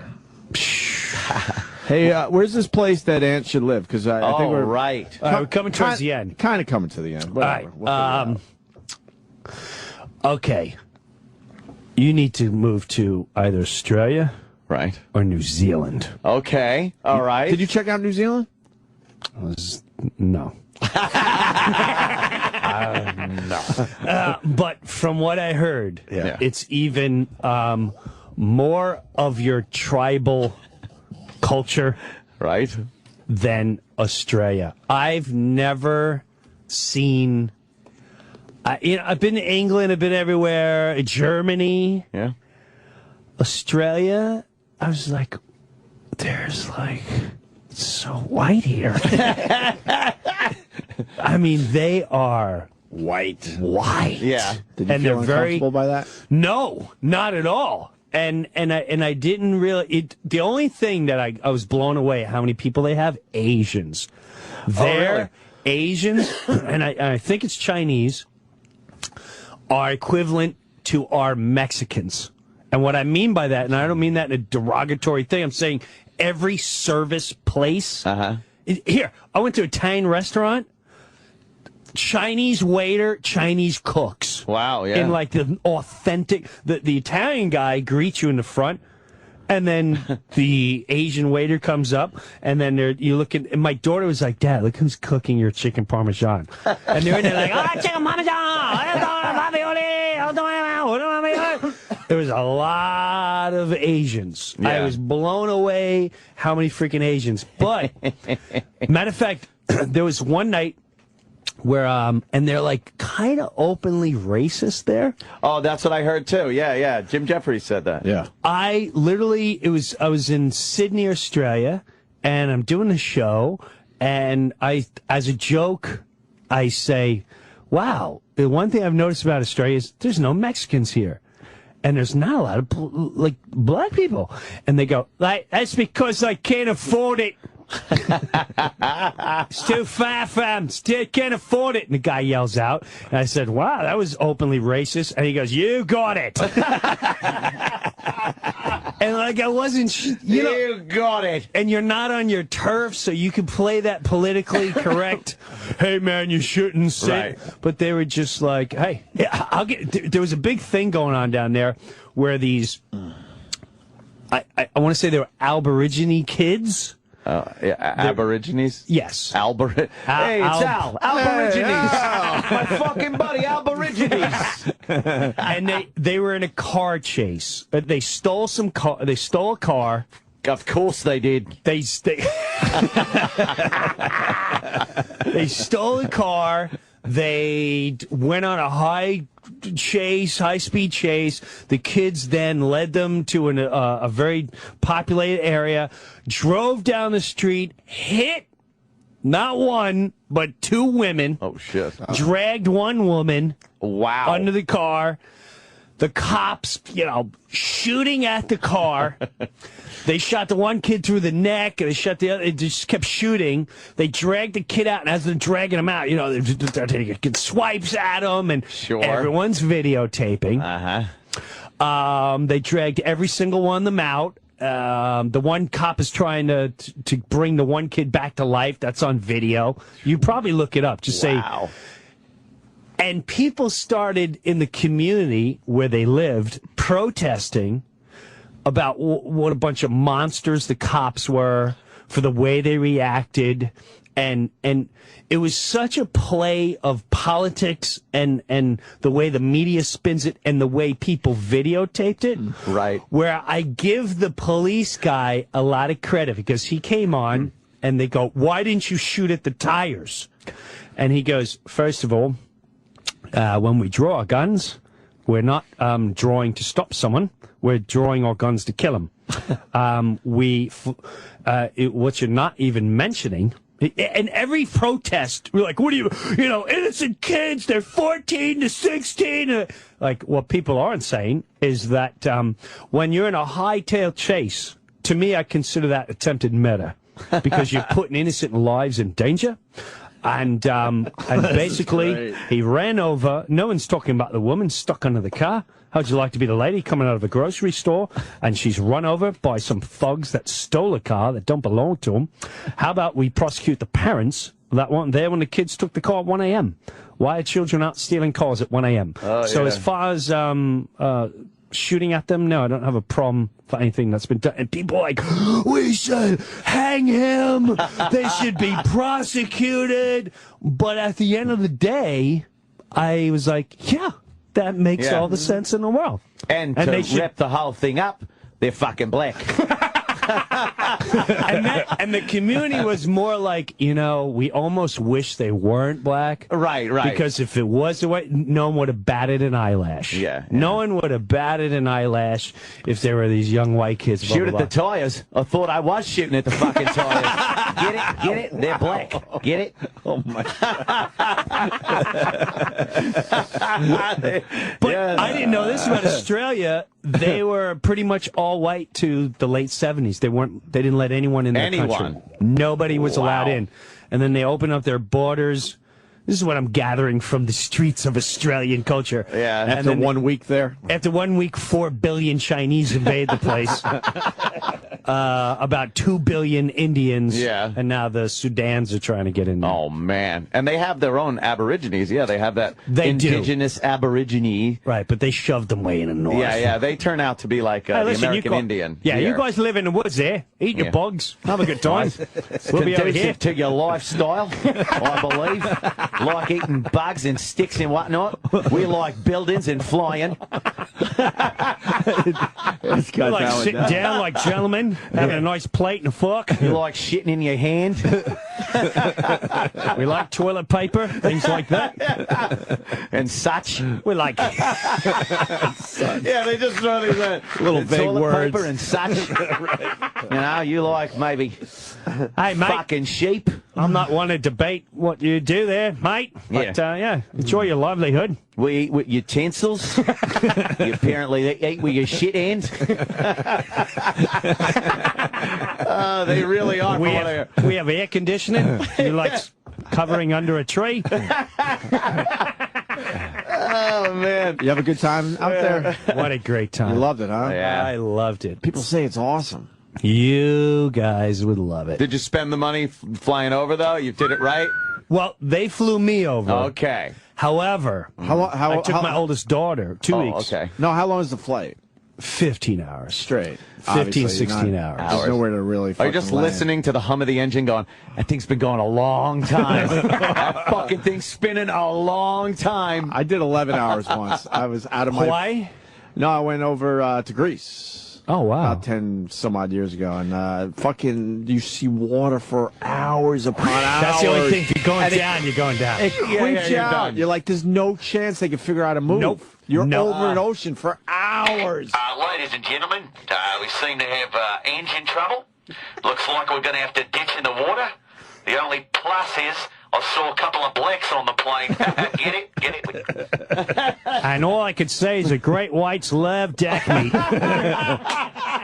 I just looked out that window and saw the ocean for that had to be 6 straight hours. I'm like, God. it creeped me the fuck out. I'm like, we're in the middle of nowhere. Yeah. No moves to be made if anything goes It's like, wrong. how many millions upon millions of times did this engine have to spin around on the way to Australia? God. Well, we're on But it was a 15 hours new for you. plane, which sometimes it scares me more because Right, it hasn't been. It's a has a- double-decker Oh, plane. one of those Airbus, yeah. It was an Airbus, so you had Yeah. 2 floors. Man, that's Fuck, do they get that in the air? That's beautiful. Crazy. It's Man. insane. And you feel the plane going, Yeah. and you go, there's no way we're gonna This go in isn't the gonna air. go. We're not going fast enough. This isn't going. And you look out the window, and you think you're going 10 miles an hour, but then you see like, oh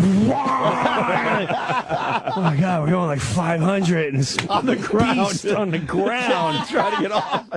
You're so high up. You're so right. Yeah, you're so high up in that plane. You look down, it doesn't look Have you like... ever been on one of those? You're going that fast. No, not yet. I would love to try. I Oh, love it was to. sick. Would you like some pajamas? Really? Yeah. Pajamas, huh? Pajamas. They get a. Would you like to? We got 40 movies. If you Were you, like to witness. were you in first class like that whole thing? Business, which is Business, our which is- first. yeah, that's your first. It was our first and then some. You get What- pajamas. First must be Wait, what? insane, What do you right? get past that? I have no. First class, you get massages. Oh, man. Jesus. You get an open bar. You get an actual bar. an actual. So you can go up to the bar and hang out. That's fucked up. Isn't that great? Isn't that How is that sick? in the Fucking air? 30,000 feet. Right. You take the plane. I always say this. You take the actual plane away, and everyone just looks silly. You'd just be standing next to a bar doing fucking 500 miles an hour, 30,000 feet in the air. I know. But then you cover everything in aluminum, and it's cool. Everything's fine. As long Makes as it's in sense. aluminum. Without that aluminum, you look really silly. You think You're you'd be just standing 500 miles an hour drinking. You think you'd be a little more scared too? Yes, petrified. You would be fucking. No way you should be drinking at a bar. Are those sleeper seats too? Yeah. I had one flight Oh, with a crazy, sleeper right? seat where like I get to fucking sleep in a pod all the way to LA. Yeah. Holy fuck. man, Oh, so you were on a good airline, man. And that's Nah, XM fucked up, and then they knew they had to do something right. I came back from LA. I'm starting to hate United. I used to have Continental. Oh, yeah. Continental Continental's had now TV United, and yeah. all that. United, they're using all the old cheap freaking. Yeah, what the fuck? I hate I'm going to get rid of my freaking Continental Flyers. I can't stand United. Their planes suck. We just took it over to Cleveland. Suck. That's just like going to Australia. Cleveland. Yeah, Cleveland. Yeah, it's just like it. Oh my God, we're in there an hour and a half. It sucks. I think I got a scone. Didn't we get little scones? Dude, that's just like massages. Wait, this is great. There's a guy in first class, right? And from L.A. to now the guy next to me already he's a little built, he's a little hostile because he's on the phone. He's going, dude, every plane I've been on has been freaking delayed. This is my 6th flight in a row, man. I'm getting rid of United. I can't stand United. Blah blah. So I already know he's a little hostile. And I'm getting off on it. I love watching people on the brink of losing it. Now, we go up. Now, I'm separated from my daughter, so I'm waiting to see who's in my seat. It's basically, she has the window, someone else has the aisle, I have an aisle, and so it's going to be easy switch. Someone just has to switch an aisle and an aisle. It's a piece of cake. Who is it? But the guy, right? And I said, hey, man. He's like, dude, no problem, no problem. Great. So I sit down and I was like, wow, this guy is sitting next to him. Who comes in next to him? Boing, bong, dong, dang, dong, dong. And he's like, and he looks at me and he's like, can I get my seat back? He's joking. Shit. He's joking, but he's rolling his eyes and he's aggravated. The steward comes over and stewardess comes over and she's like, would you want a drink? And he was a little rude. He wasn't mean, but instead of saying no, thank you, he went, no.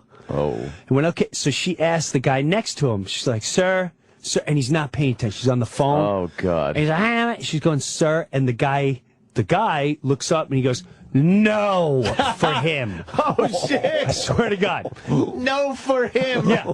So this is the best part. She comes around and she's super professional. She's an older woman. And she goes, unfortunately, we do not have our menus tonight. However, for dinner, the main course, we have 3 select. And she goes through the whole thing, and she's really dead serious about it. And he goes, well, you know what I'd really like? You know those Thai chicken wraps? I know that they have in the back. I know they have it if you go on you have to buy all your snacks now. Yeah, in the back. Continental has a kick-ass Thai chicken wrap. It's freaking awesome. I don't know what they put in it. It's freaking awesome. He goes, can I get it? She's like, well, I'll check with the cabin. It's nice and funky. He's in first class. Yeah. Should give him whatever the fuck he wants. No, that's just 6 hours, first class. Let me see what I can do. I'm sure they have a billion extras. You paid your $3,000 for your ticket. Let's do that. No worries. Right. Let's figure this out. She goes, you know what? I have to make a report. And he's like, do what you get. Whatever. I'll pay for it. This is what he says. We're up in a flight. We're getting a dinner. Fucking guy comes in from coach. I swear on my kids' lives, and he kneels next to the guy, and he gives him the chicken, and he takes out his credit card thing. And, oh man! And the guy goes, he's got his headphones on, his sunglasses, and he goes, "You're kidding me, right? Please tell me you're kidding me."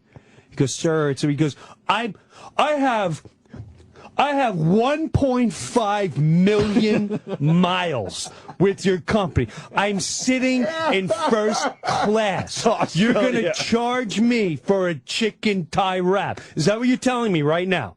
Because this is standard? Bro, if I wasn't worried about getting arrested right now, you have no clue. If I didn't have respect, and this is what I say, if I didn't have respect for the rest of the passengers right now, I really would make it. I am really having a hard time containing myself. Just, I'll pay for it. But I can't wait to land. So he gets charged. Wow. Now, I want to rile him up more. Oh, yeah, of course you do. He's also been drinking, so I don't want to rile him up because I do want to land. And I don't want to feel like spending time in Pennsylvania or Ohio. Emergency landing somewhere, yeah. The lady comes over, the older lady, and kneels down next to him as if to give the whole... Sir, I understand you, blah, blah, blah. And he's watching a movie up on the screen. He's got his sunglasses on, and she kneels down. He takes his sunglasses off and his headphones off. He goes, there's nothing you are going to say that's going to make me like you or this airline. Please go away. Oh, and wow. she continues to talk, and he just turns back to the movie, puts on his headphones and his sunglasses. I start giggling, and she doesn't go away. He takes them off, and he goes, "You're still here? Please go away." And he put it back on. I was like, that was the best way to end my flight. Holy I shit. can't believe they did that. Unfucking believable. United Airlines charging this guy. Yeah. What could it have been? $7 tops. Tops. You can't go. bucks, Listen, whatever. we got 500 in the bag. Right. I'll write it off as a void that someone didn't like it. Yeah, Right. yeah. It Something. amazes me. There's no like Customer rule service bending anymore. for something like that. It's common sense. Right. It's common not sense. Fucking, you're not bending the rule. You're not saying, okay, look, can I open this emergency door because I need some air. I need some air. He's not asking that. He's asking for some fucking wrap, and he's in first class. Yeah. I just want a Thai chicken wrap, which I know they serve in Coach in a box. I don't need the tray with my wine and the cheese and your other wine and your cocktails and your ice cream sundae. I just want one of those Thai chicken wraps again. I'd have said, all right, now bring me the fucking free meal thing, free, whatever it is, for first class. And dump it on the and floor. then I would, I was thinking of something nice. I would walk it back to Coach and give it to someone back there. Who wants a first class meal? Here you go. Who wants some wine? Yeah, Right. who wants some fucking wine? Keep bringing me shit, because all I'm going to do is bring it in the back and give it to people. Is it me or does this movie suck? Everyone, come on up front. We're watching movies up here. What happened to the TVs? United, we're upgrading everything. Upgrading my United ass. sucks. And they took the president's Club thing that they have, and now you can't get in with an Amex card anymore. That's right. Yeah, what the That's fuck? right. So why you is gotta it only still there? be United? Oh, okay. A member. Sometimes you just got to do the right thing. You just know. Well, it stinks because they're out of Newark, so they have you hostage. Right. Yes. Because that's their hub. Yep. I'm switching to American. United stinks. Yeah, I'm all about American now. I love Continental, Okay. but I can't stand United. Their service sucks. Fuck them in the ass. And their planes suck. You fucking planes. I want to thank Breuer, man. He makes it so easy. Jim's we just, great, We just man. listened to his God, stories. we hung out for 2 I love hours. It's Jim. ridiculous. Brewer is by far the greatest storyteller I've ever come love across. Jim. It's amazing. I can listen to your stories, and none of this is part of his act, which is amazing to me. This is a Long Island guy. You get the knack of just telling stories when you grow up on Long Island. I don't know I why. miss those days. Oh God, they were fucking pisser. God. just Pisser. bullshit and a fucking pisser. Pisser. We were talking yesterday about hanging out in the woods when you fucking drink it, and then how awkward it was. Like nowadays, everyone's got cell phones and shit like that. You know where everyone is. and you know where all your friends are. Back then, if you didn't get your friend on the house phone before everyone went out, it turned into a detective Witch hunt. investigation. You're like, You got to pick up clues along the way. yeah, you're like, hey, there's Bob. Let's ask him where Joe is. Did you see Joe? What's he wearing this evening? Was he walking north or south? Where was he? I think he went over Sue's house. All right, we'll go to Sue's house. Was there a female involved? Yes. Because that would change everything. That would change everything. Oh, yeah, that's it. Then they're like, all right, let's Fucking check the guy- mall. Chick. Guy Let's go to the wheeled out with mall. a chick. Right. It's not fucking hanging tonight. I told him I was bringing the Injustice for All tape. But that was it. You had to track down your friends. Yeah. All night. You driving around, you call, is that him? I think that's fucking him. You said that you need to get it by a certain time. Yeah, you had to get him. to by get a him on the certain house time phone. and make plans. Right. You gotta make. Now it's like you fucking text, "Hey, where are you? I'm here. All right, I'll be there in 5 minutes." It was like by fucking like 6 or 7 o'clock. You better have gotten him on the phone. That's And you would right. hang out at your house waiting for that house phone to ring, you That's know, and right. then you're like, oh, That's all for right. me! All right, I'll give it Oh, another. yeah. I'll give it another half hour because it'll make my night a lot easier. And then finally, you would have to venture out without the proper phone calls coming in. Yeah, And then it's like, fuck. All right, we'll make it up as we go along. you were literally trying to fucking track him down, but the old. Yeah. That's for me! Don't touch it! Don't touch it! Don't fucking touch it! Hello? Yeah, fucking hanging out, dick. What else am I going to do? Fucking hanging out. Where are you going? I don't know. We'll fucking drive around. Look for chicks. That always works. Gene hanging out? God, dude, he's a pisser. Gene's Fucking such a pisser. pisser. You got money for fucking beers? We got to all chip in. We got to all shoot. Dude, I told you I don't have work for like 2 weeks. And I'm not fucking drinking Meisterbrow tonight. I want fucking Michelob. Oh, you didn't care. But you didn't care. Beer was fucking... I thought I was classy when I'd walk in a party with Michelob. It's like, fuck you with your Bud and Millers. I got Michelob. I'm a class act. Gold seal on the top. Yeah, it's got gold paper around the fucking top. You fucking piece of shit. Michelob fell a little short, didn't they? Yeah, well, what are you going to do? They had good marketing I back was a then. classy fuck. Back then, because we all felt like we had a better beer. Beer and cheese Doritos. Oh, man. What a night. What a night. What a night. You were fucking set. Oh, what a night. Late September. You would just fucking go out. Yeah, you make your plans like that. All right, I'll catch you later, man. Catch you later. And then you hung up, and that was it. I'm going out. Where you going? I'm going out. Got my double D batteries in my boombox. Fresh. Yeah, I got Fresh batteries. Yeah. Yeah. It'll last at least 2 hours. At least 2-3 hours. It starts getting, as the night goes on, you feel the worst.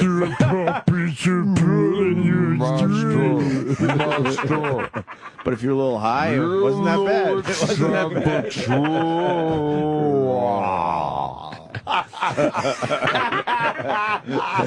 Oh my god! I used to also have the worst. I always had the worst system in my car. It was just like a radio. And then I had the speakers were, it was one speaker with both left and right channels just twisted onto it. It sat in the middle of my bench seat in my Nova, and bouncing on the speaker were like old French fries and rocks from the beach and shit, just bouncing on my speaker. I sucked. I was the worst. I'd have a boombox in the back seat. Oh, nice. After a while, just stick in the back seat, and that was my radio. Rock, and that would run on battery. It was run on double D batteries. You'd recharge the batteries, though. Did you have a recharger? And tonight, take my hand. My gypsy road can take me home. We stunk. Oh, did we suck? Good times. Good times. It was the best. That really It was the best of times. I used to have to park my fucking. I had a Ford F-350 pickup that I had to park on a hill because my starter motor was gone, and I had to fucking push in the clutch, roll down the hill, bump start it. Everywhere we went, I had to drive around looking for some kind of hill to park. Not a lot of hills on Long Island. Is the problem, though. It was fucking like some street. North Shore, not as bad as South Shore. Dude, we're gonna go to fucking Jack in the Box and get something to eat on Jericho Turnpike.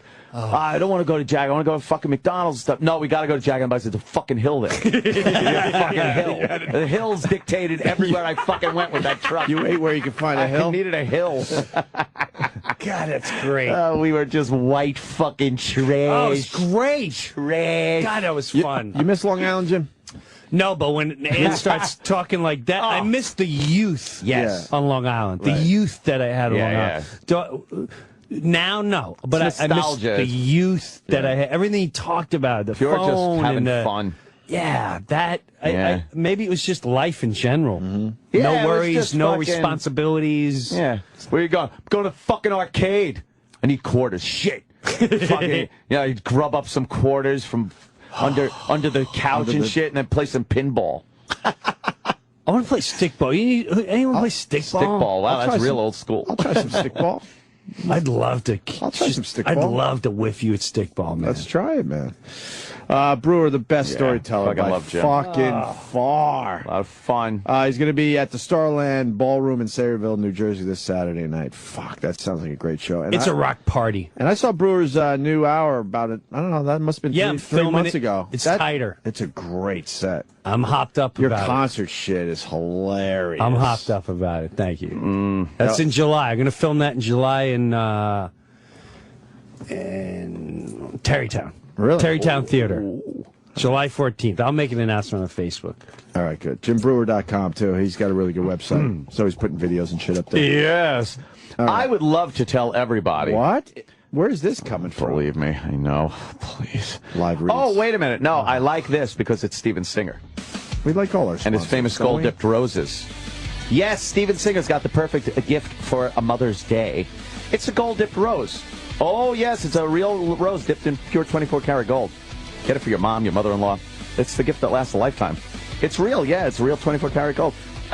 It's only $69. You heard right, folks. $69. Steven Singer's real long stem rose dipped in gold comes shipped in a beautiful gift box. Your own personalized Mother's Day card. How about that? What a wonderful gift. Steven Singer's got special colors available for Mother's Day, too. You want the violet pearl one? That's going to tell your mom you admire her. That's for admiration. Peach symbolizes appreciation. You appreciate that, mommy. And, of course, the classic all gold. That symbolizes respect and eternal love, which is a little creepy for mom. But how about the wife? Sure. Listen to me. Go to IHateStevenSinger.com. That's on that Intratubes web thing. And order now. You're going to get free shipping. A perfect gift from the best jeweler in the country. Call them 1-888-I-HATE-STEVEN-SINGER, or as I said, online, IHateStevenSinger.com, and order your Mother's Day rose. It's a great, fantastic, wonderful gift, you pricks. Have a great day.